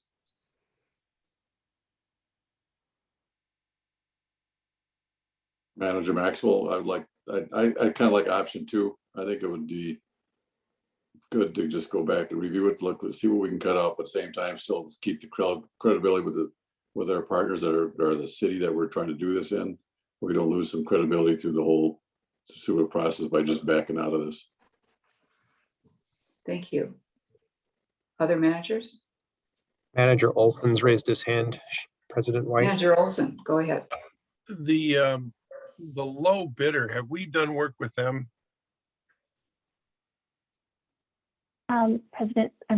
Manager Olson, managers, yes, we have worked with that contractor previously. And where was that? This contractor, Sunram Construction, the low bidder, they worked on the Long Lake Creek wetland restoration project that we undertook in 2015, 2016. Okay. Did we invite the folks who did the work at Wasserman Lake Preserve? Manager Olson, yes. Limco was notified of the bid release, but we did not see them represented at the pre-bid meeting, or they didn't submit a bid. Thank you. Okay.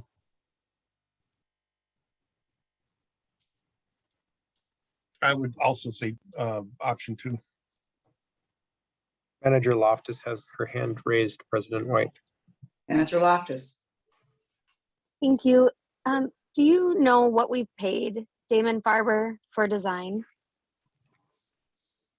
Manager Loftus, managers, yes. The design contract with Damon Farber was just under $57,000. And that included the full design process as well as a budget for construction oversight.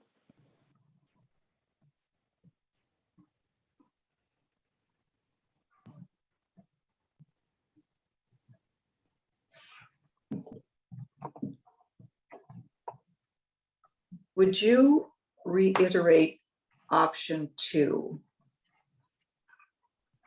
Certainly, I can go back to that slide so managers can review that.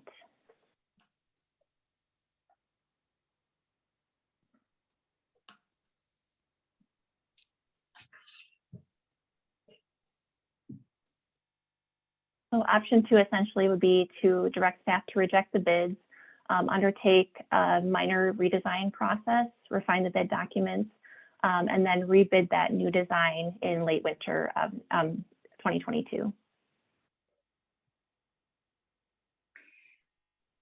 Some of the possible problems can't be fixed, I don't think. The current climate, cost of supplies. Also, the trail's not going to get any shorter. Everyone's going to have to carry materials back along that trail. So I guess I'm not convinced that we could refine it in a way that would make sense or that would be helpful. President White, managers, it's a good consideration. I doubt that bid prices would come down significantly. We do think that they could be dialed in more. We do know that, especially from one bidder in particular, there was a pretty significant contingency added to their bid price because of some unknown items. There was uncertainty about whether they needed to do geotechnical testing, the erosion control piece, just some kind of unknowns that we could make more clear during a new bid process. So I think that we could get rid of some of that ambiguity and those kind of padded costs. But I think it is important to note that the material prices and the labor prices that we're seeing right now probably will not change, and that will not greatly affect bid prices.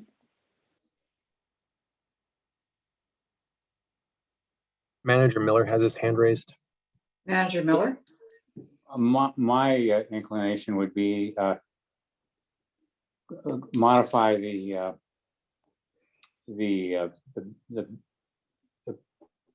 proposal to just do the trail and nothing additional. Just and get in there and get it done and put the trail in, and we can add the refinements later. Manager Miller, managers. Oh, I'm sorry, President White. No, go right ahead. Go right ahead, Laura. I was just going to add that that's essentially the way the bid is structured currently and how we would rebid the project. The base bid is the trail project alone.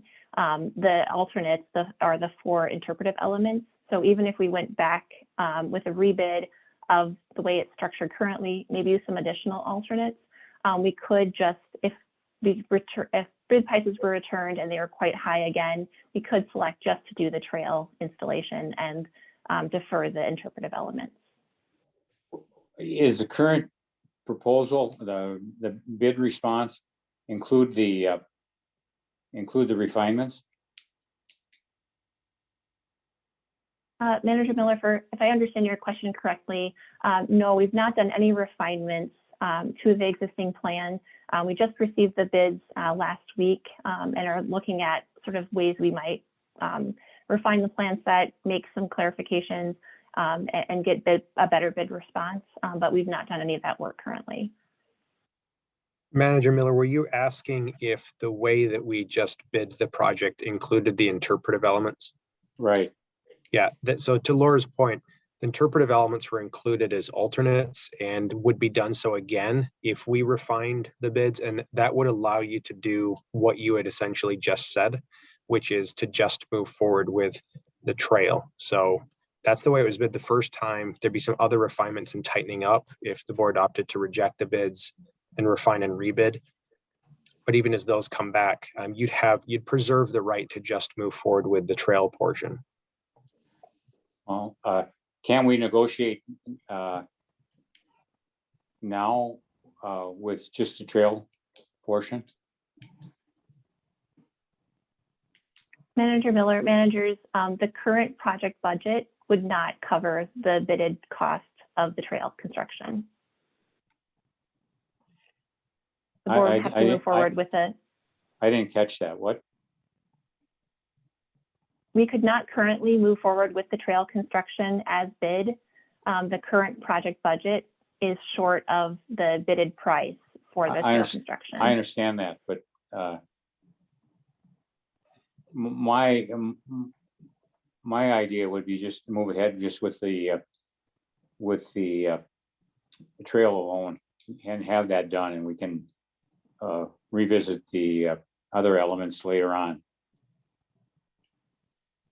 You're saying take out the seating beds and take out the steel signage? Yeah. And then just put the trail in. Right. And knowing that it's higher than the budget, but approving it as such. Right. That'd be my position. Okay. Wouldn't that take us to the 400 plus? President White, managers know the base bid for the trail alone. I'll have to go back to my numbers here. One moment. $354,825 is the base bid for the trail construction. So Or And 60. would that include the base, the two, I'm sorry, Bill, would that include those two signs at the two President entrances? White, yes, that's correct. The base project is the trail construction, the two trailhead signs, and sort of what we know as general conditions. So mobilization, erosion control, those sorts of things. Mhm. Manager Olson, thank you, Laura. No, I was just saying that we're short about 60 grand.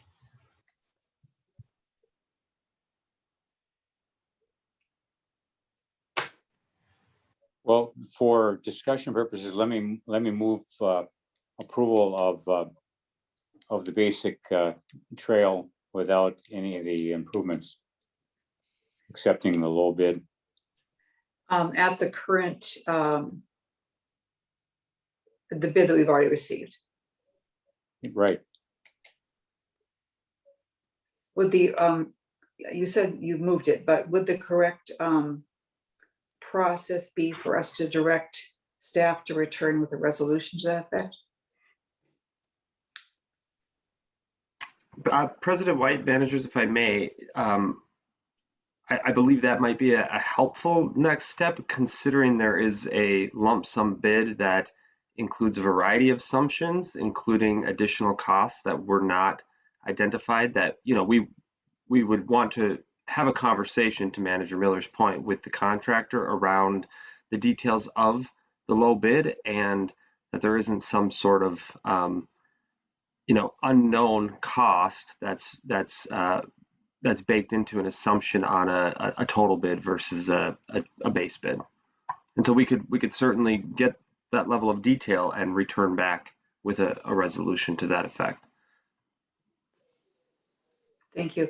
So two managers spoke out, as I recall it, early, and said number 2 was good, redesign and refine. And Manager Miller has put out the idea of going back to the contractor and seeing if we can't just do the trail only plus the signs. What are we thinking now after this discussion? Manager Hedgemati is ready to weigh in, as is Manager Loftus. Manager Hedgemati first then. I would go with option 2. Okay. There's enough uncertainty based on what Laura said. You know, they had to pad some of the. There was uncertainty in a couple of items where they had to put in some contingency costs to cover themselves, and if that can be refined, then we'd better get a better sense of what the actual, a more realistic bid that's you know, adheres more to what's likely to happen, rather than them trying to increase the cost just to cover contingencies. So I would prefer a more precise bid. So rebidding the design and you know, rebid the new design late winter, early spring, and see what happens. That would be my preference. Or in fact, the entire 2, you know, item 2, the way they said it is what I would prefer. Option 2. Yep.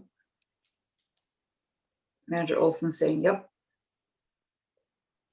I think I'm very slow tonight. I'm having trouble keeping all this in my head. The resolution would be essentially option 2. President That's White, what I'm saying. the resolution, oh, excuse me. Just to answer the Go ahead, question, the resolution essentially supports either option 1 or 2. It just allows staff to reject the bids, return the bid bonds. That's simple. And then sort of based on discussion tonight, we can either rebid the design as it's currently designed in late winter. We can do a small amount of redesign and then again rebid, or if managers choose, then we could certainly go back to the contractor, as Mike Heyman indicated, work through any sort of questions they might have, negotiate the bid price, and then accept the base bid for just the trail. But the resolution itself really is just allowing staff to reject the bids and return bid bonds. Thank you. Is there any objection to going ahead and acting on the resolution to reject the bids, and then we can discuss this a little further if we need to? Commissioner Sando has a quick question. I Go believe for it. Manager Loftus was next, Sherry. Oh, I do apologize. Manager Loftus, I'll come back to you, Steve. Thanks. Well, that's okay. My question is, if we have a list of unanswered questions that we're now aware of, do we have answers to those questions? Do we really have to go back and redesign it? Or do we just need to get those questions published? Should we rebid in the spring? I'm unaware of like working with a contractor who puts out designs that people can't bid on because they're unaware of what the requirements are. Seems a little odd to me that we can't get those questions answered to some degree of certainty with the current plans. And also, I think it's a little bit. I would just, sorry, go ahead. Comment would be like, I'm not married to steel as far as the interpretive signage. So whatever material you want to make as an alternate for that is fine by me. I concur with Manager Miller that the trail is the most important. I do not support shortening it in any way. And I do think revisiting the alternates later is an option, but the trail is most important. And lastly, I would just say that we're not in a rush for this. And so I'm not sure, I don't feel compelled to rush forward at all in any immediate way. Like I'm fine with bidding in the spring, but those would be my comments. Thank you. Manager Sando. Yes, thank you. Laura, what's our experience been in the past on having trails and not having interpretive signs? Is it just people have to do their own interpretation when they get out there without telling them about the grasslands and the history and so forth? Does that take away from the project? Manager Sando, managers, I'm trying to recall a project that we've not done specific interpretation on where things haven't been obvious. I can't recall one offhand. So I do think, especially in the case of this project, some amount of interpretation that might be able to be accomplished just with the trailhead signage to sort of invite people to the site, that might be adequate. Then we can sort of gauge usership and then phase in interpretation if we see that there is high usership of the site. I think that there's certainly, the reason that we bid these interpretive elements as alternates was a cost saving measure, but certainly there's still a project there without including the interpretive elements. I think that your idea of having some interpretive information on the main entrance signs is a very good one. Something like that. Thank you. President White, Mike Heyman has his hand up. Mr. Heyman. Thank you, President White, managers. And I thought maybe I could just provide some additional context for the discussion this evening and the direction that staff decided to go with bringing it to the board as a discussion item rather than an action item. For some general context for managers, this is the first time, at least in the 10 years I've been with the district, that we've had a bid come in substantially higher than estimated to where rejection would be the most likely action or direction, which is, to be frank, the staff recommendation. The resolution that's floating is to reject the bids and allow for staff to work in the background to really understand not only what measures we can take to refine design, refine the bid, understand the contractor relationships and climate. There's a lot going on with these particular bids and we're aware of it and we're digging into it, but we don't have all of those answers this evening. It's not so much that the design was wrong or that we didn't have the right level of input for an effective bid. It's sort of a series of events. We've learned that our landscape architects, and this dates back to our Wasserman project even, they like to bid in a lump sum format. versus a line item format, which is how I'm sure Chris Meehan can speak to how our technical engineers really like to focus in on things. So we went the route of the lump sum. That creates a level of uncertainty for contractors. Really what it does though is it puts the onus on the contractor to understand the plan set, know what they're coming into, how many lineal feet of something they may need, how many cubic yards of something, and sharpen their pencil and respond to what the site constraints might be. And that is why we have mandatory site walks, which was great. We had 7 contractors attend the mandatory site walks, so we were very optimistic that not only would we get a strong bid response, but that the bid responses would be well within our projected estimated cost, or at least within a tolerance. So seeing that we only received 2 bids and that we heard specifically from the contractors that they just didn't dig into the information as far, I mean, we actually provided clarifications through the bid process on what the erosion control measures should be and what the lineal feet we were expecting to be on site.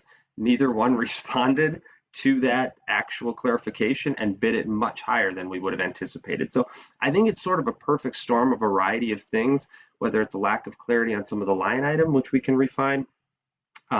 We can really hone in on, and what I would recommend in our conversations with Damon Farber isn't so much redesigning or reducing the trail, but actually creating additional alternates such as materials. So you could start to look at maybe using one particular material like a class 5 or a crushed granite for portions of the trail, for heavily trafficked areas of the trail, up to the barn and beyond. You can get creative in the bid and see if numbers start to respond that way, as well as then hopefully taking advantage of an earlier bid climate in 2022 after the holiday season.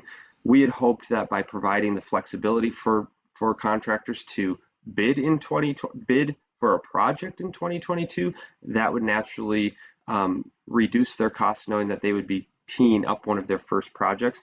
What we heard from the contractors, because we have reached out to them, is that they can't keep up on their present projects because of material delays and other labor shortage issues. So they're just throwing numbers at a potential project into 2022 until they can get that backlog cleared. Of course, winter typically clears the backlog or forces them to think about how they would approach next year's work differently. So hopefully that's a little bit of context. The costs came in substantially higher than anticipated. The resolution to President White's question is really simply to reject the bids if the board so chooses, rather than going a direction of either a reduced construction like the trail, as Manager Miller alluded to, or solving for the project as a whole. Lastly, I would say I think the present, and this relates to Manager Hejmati's question earlier about Alatis's development, I think the project in the future and the cost to the project based on present inflation, which is at 30-year records, I think we're going to start to see project elements and project costs just naturally escalate through some of these bid processes, and our estimators and consultants just haven't caught up to what the labor markets and commodity markets are presently driving. And so we've talked at length about that with not only Damon Farber, but all of our consultants. So hopefully that's a little bit of additional perspective. I think staff this evening, with some direction from the board, can certainly come back in 2 weeks with a more refined understanding of what the next steps would look like, given the present information that we have before you this evening.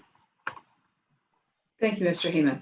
So my suggestion would be then that we adopt the resolution, and that we, based on all the conversations and the various options we've had, that we've discussed, that staff would come back to us at our next meeting with more thought about where we might go. Would that include refining the current proposals and recommending accepting them? I would think so, because we talked about that. All right. President White, Manager Miller, we can certainly reach out to Sunram. Laura has a great relationship with Ryan. He's worked on multiple projects for the district, and get an understanding of his bid. I mean, we've had the conversation with him to date. We didn't focus it or hone it in on just the construction, so we can certainly get more of that information for you as well in advance of the next meeting.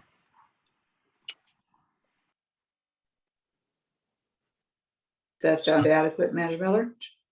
Yeah, that's Okay. very good. Thanks. Sure. So we need to vote. We we need need- a motion to adopt the resolution. So moved. Thank you, Manager Olson. There's a second. Manager Sando seconds. Thank you, Manager Sando. Any further discussion before we vote on this resolution? Yeah, Madam President, Yes, Mr. Smith. I just want to be clear in the answer to Manager Miller's question. If you adopt this resolution, you're rejecting the bids. It Yeah, doesn't preclude you from discussing with the contractors and thinking about a new bidding process. Right. But to Manager Miller's question, this does, if you adopt this motion, you won't be coming back and accepting one of the bids or a base bid piece of it. So just so that's clear. Well, And President White and managers, and thank you, Louis, for noting that. Laura and I had actually previously talked about the opportunity by having this conversation as a discussion this evening and having that resolution before you offline would be that we could bring that resolution back to the board on November 18th, as well as any other direction the board may choose. And I should have clarified that because that's exactly right, as Louis noted. so that would be a future resolution. well, I'll move to, I'm gonna move substitute motion to table. What is that gonna solve? Yeah, they can go back and talk to the contractors and find out if they can resolve the misunderstanding or lack of comprehensive understanding what we want and what they're confused about. It wouldn't add any more time because they'd be coming back with more information anyway.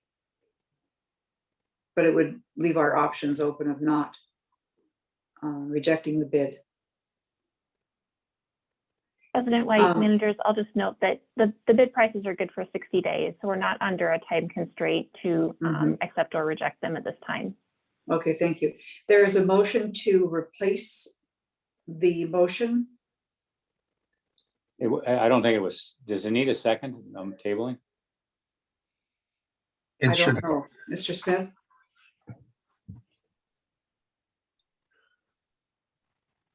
Madam President, we typically do, our practice is to have a second to a motion to table, but it's not debatable.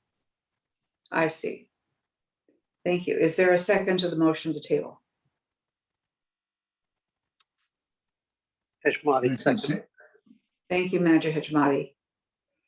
I'm going to call for a vote then. Manager Hajmati, Aye. Manager Olson, Aye. Manager Miller, Aye.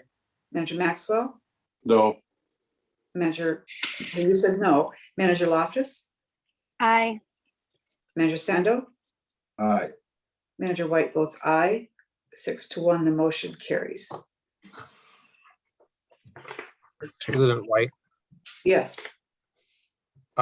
I just wanted to reflect back my understanding. I know it's been tabled, but just of the work that I think staff's gonna go do. We'll be having conversations with the contractors to refine the bid understanding and explore whether or not it makes sense to pursue immediately trail only option, knowing that the interpretive elements were bid as an alternate, or to bring that recommendation back, or to bring back a recommendation to reject bids, rebid late winter and see where we land for spring construction. So that's what I heard from the board's conversation.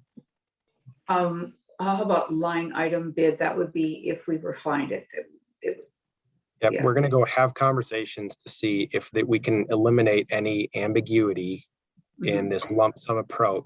And if that focuses costs to a point where trail only would make sense, we would have that information when we return.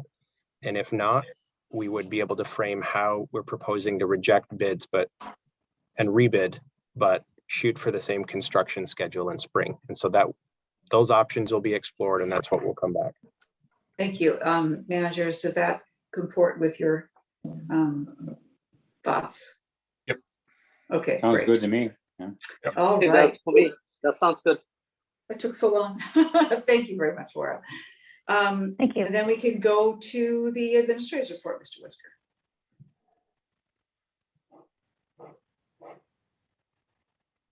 Oh, you're muted. Oh. There you go. Yep, took me a second, sorry. Thank you, President White and Board of Managers. We've got 3 updates for you, a quick election snapshot, some water level information, and then a call for liaisons on the 2-dimensional model. As you know, every Thursday, U.S. Drought Monitor, because we're in a drought, provides an update on the conditions. And we have had some small, a few more frequent precip events. They've all been less than an inch, and so we still remain in drought, classified as moderate for our particular watershed. We've got 23 inches of precip so far this year as we roll into 4th quarter, which is just below, about 6 inches below normal. And we're still showing, as we look into November, it's going to continue to be slightly warmer and maybe a little bit wetter conditions for the 7 and 14-day forecast. The lake elevation, Minnetonka Lake elevation is 928.07.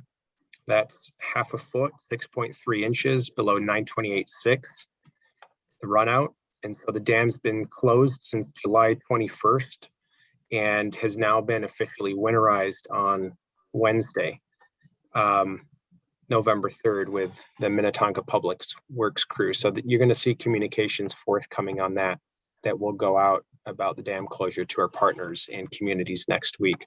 And the creek down to Hiawatha is sitting around 3 cubic feet per second. Next, turning briefly to the recent election.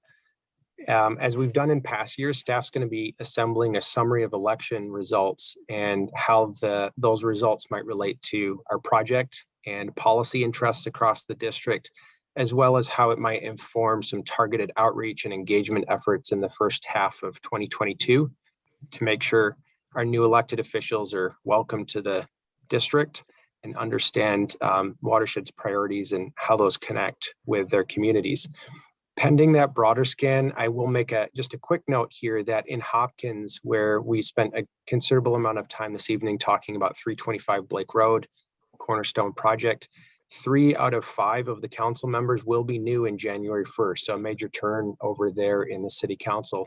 Mayor Gadd and Councilmember Halverson were defeated in their contested races, and Councilmember Browson, who's been liaison to our project with our development liaisons, did not seek re-election. So we've had 3 council members turn in the city of Hopkins. So I think in the near future, I would recommend that even before they take office, we have our development liaisons connect with existing council members and think about saying goodbye and thank you and checking on the status of the project.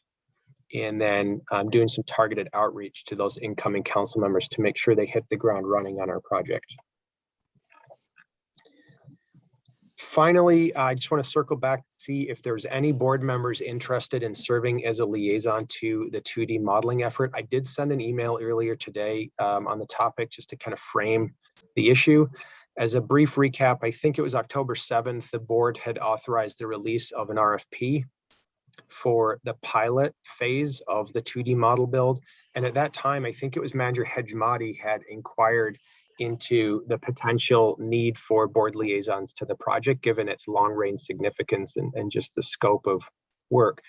And the board had asked me to consider the need for that and frame some options. So I've had a few conversations with the research and monitoring team, and we do think that there's some opportunities to constructively engage up to 2 board liaisons in this 2-dimensional model, both the pilot work for which the RFP is already underway, as well as this longer term watershed-wide scaling, which is going to be contingent on those LCCMR funds, which might take 2 or 3 years.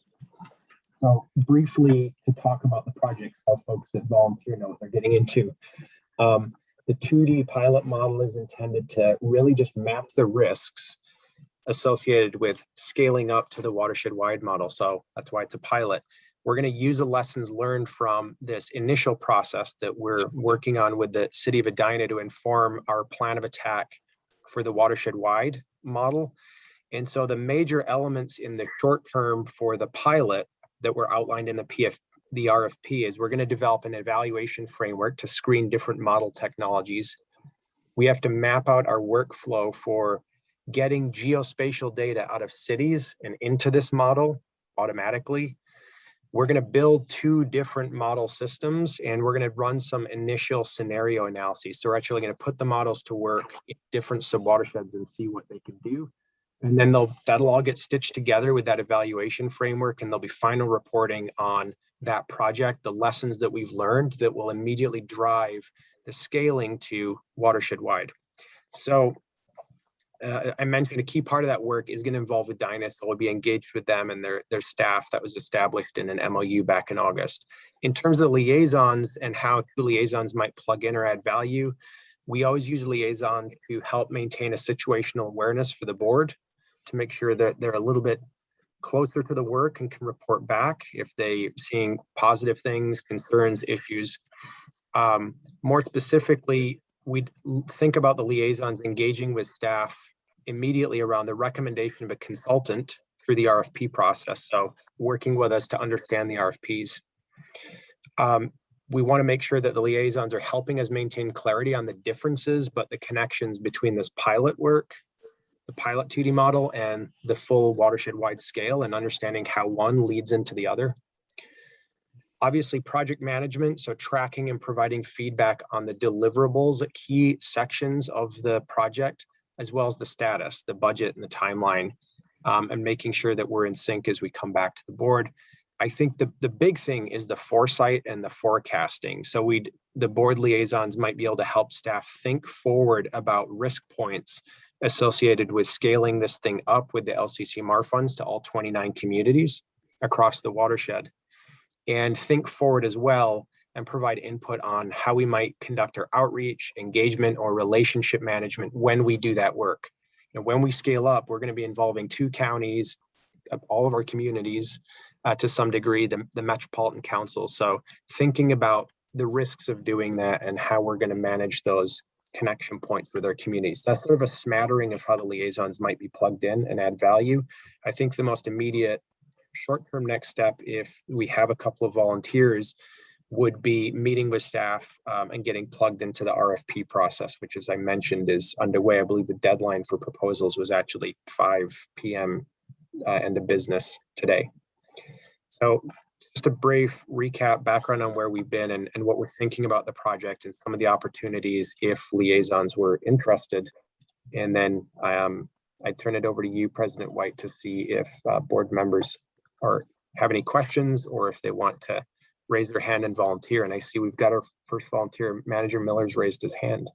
Well, I think I raised I've got no technical skills to contribute to this, but I think it's the most fascinating thing that we've taken on in the last 10 years, and I think it's going to have tremendous impact and provide us with a new level of credibility. So I'd like to be, unless somebody's got more skills than I do, I'd like to serve. We have one. Manager Hejmati, you have your hand up. Yes, I would be interested in serving too. So I have 2 volunteers. Is there competition? Are there others who want to raise their hands? Do we need more than 2? I mean, would Oh, no, be we don't. helpful? We only want 2, I think. There's no magic to that, but 2 felt right. Okay, that's fine. Then, of course, subject to board approval, I appoint managers Hejmati and Miller to be board liaisons to the 2D model pilot process and subsequent actions. Is there a motion to approve those appointments? Maxwell moved. Maxwell moves, and the second was from Manager Loftus, was it? Yep. Yes. Okay, great. Any thoughts before we vote? Thank you very much for volunteering. Manager Maxwell? Aye. Hejmati? Aye. Loftus? Aye. Sando? Olson? Aye. Miller? Aye. Manager Sando, I think if you're there, maybe give me a thumbs up.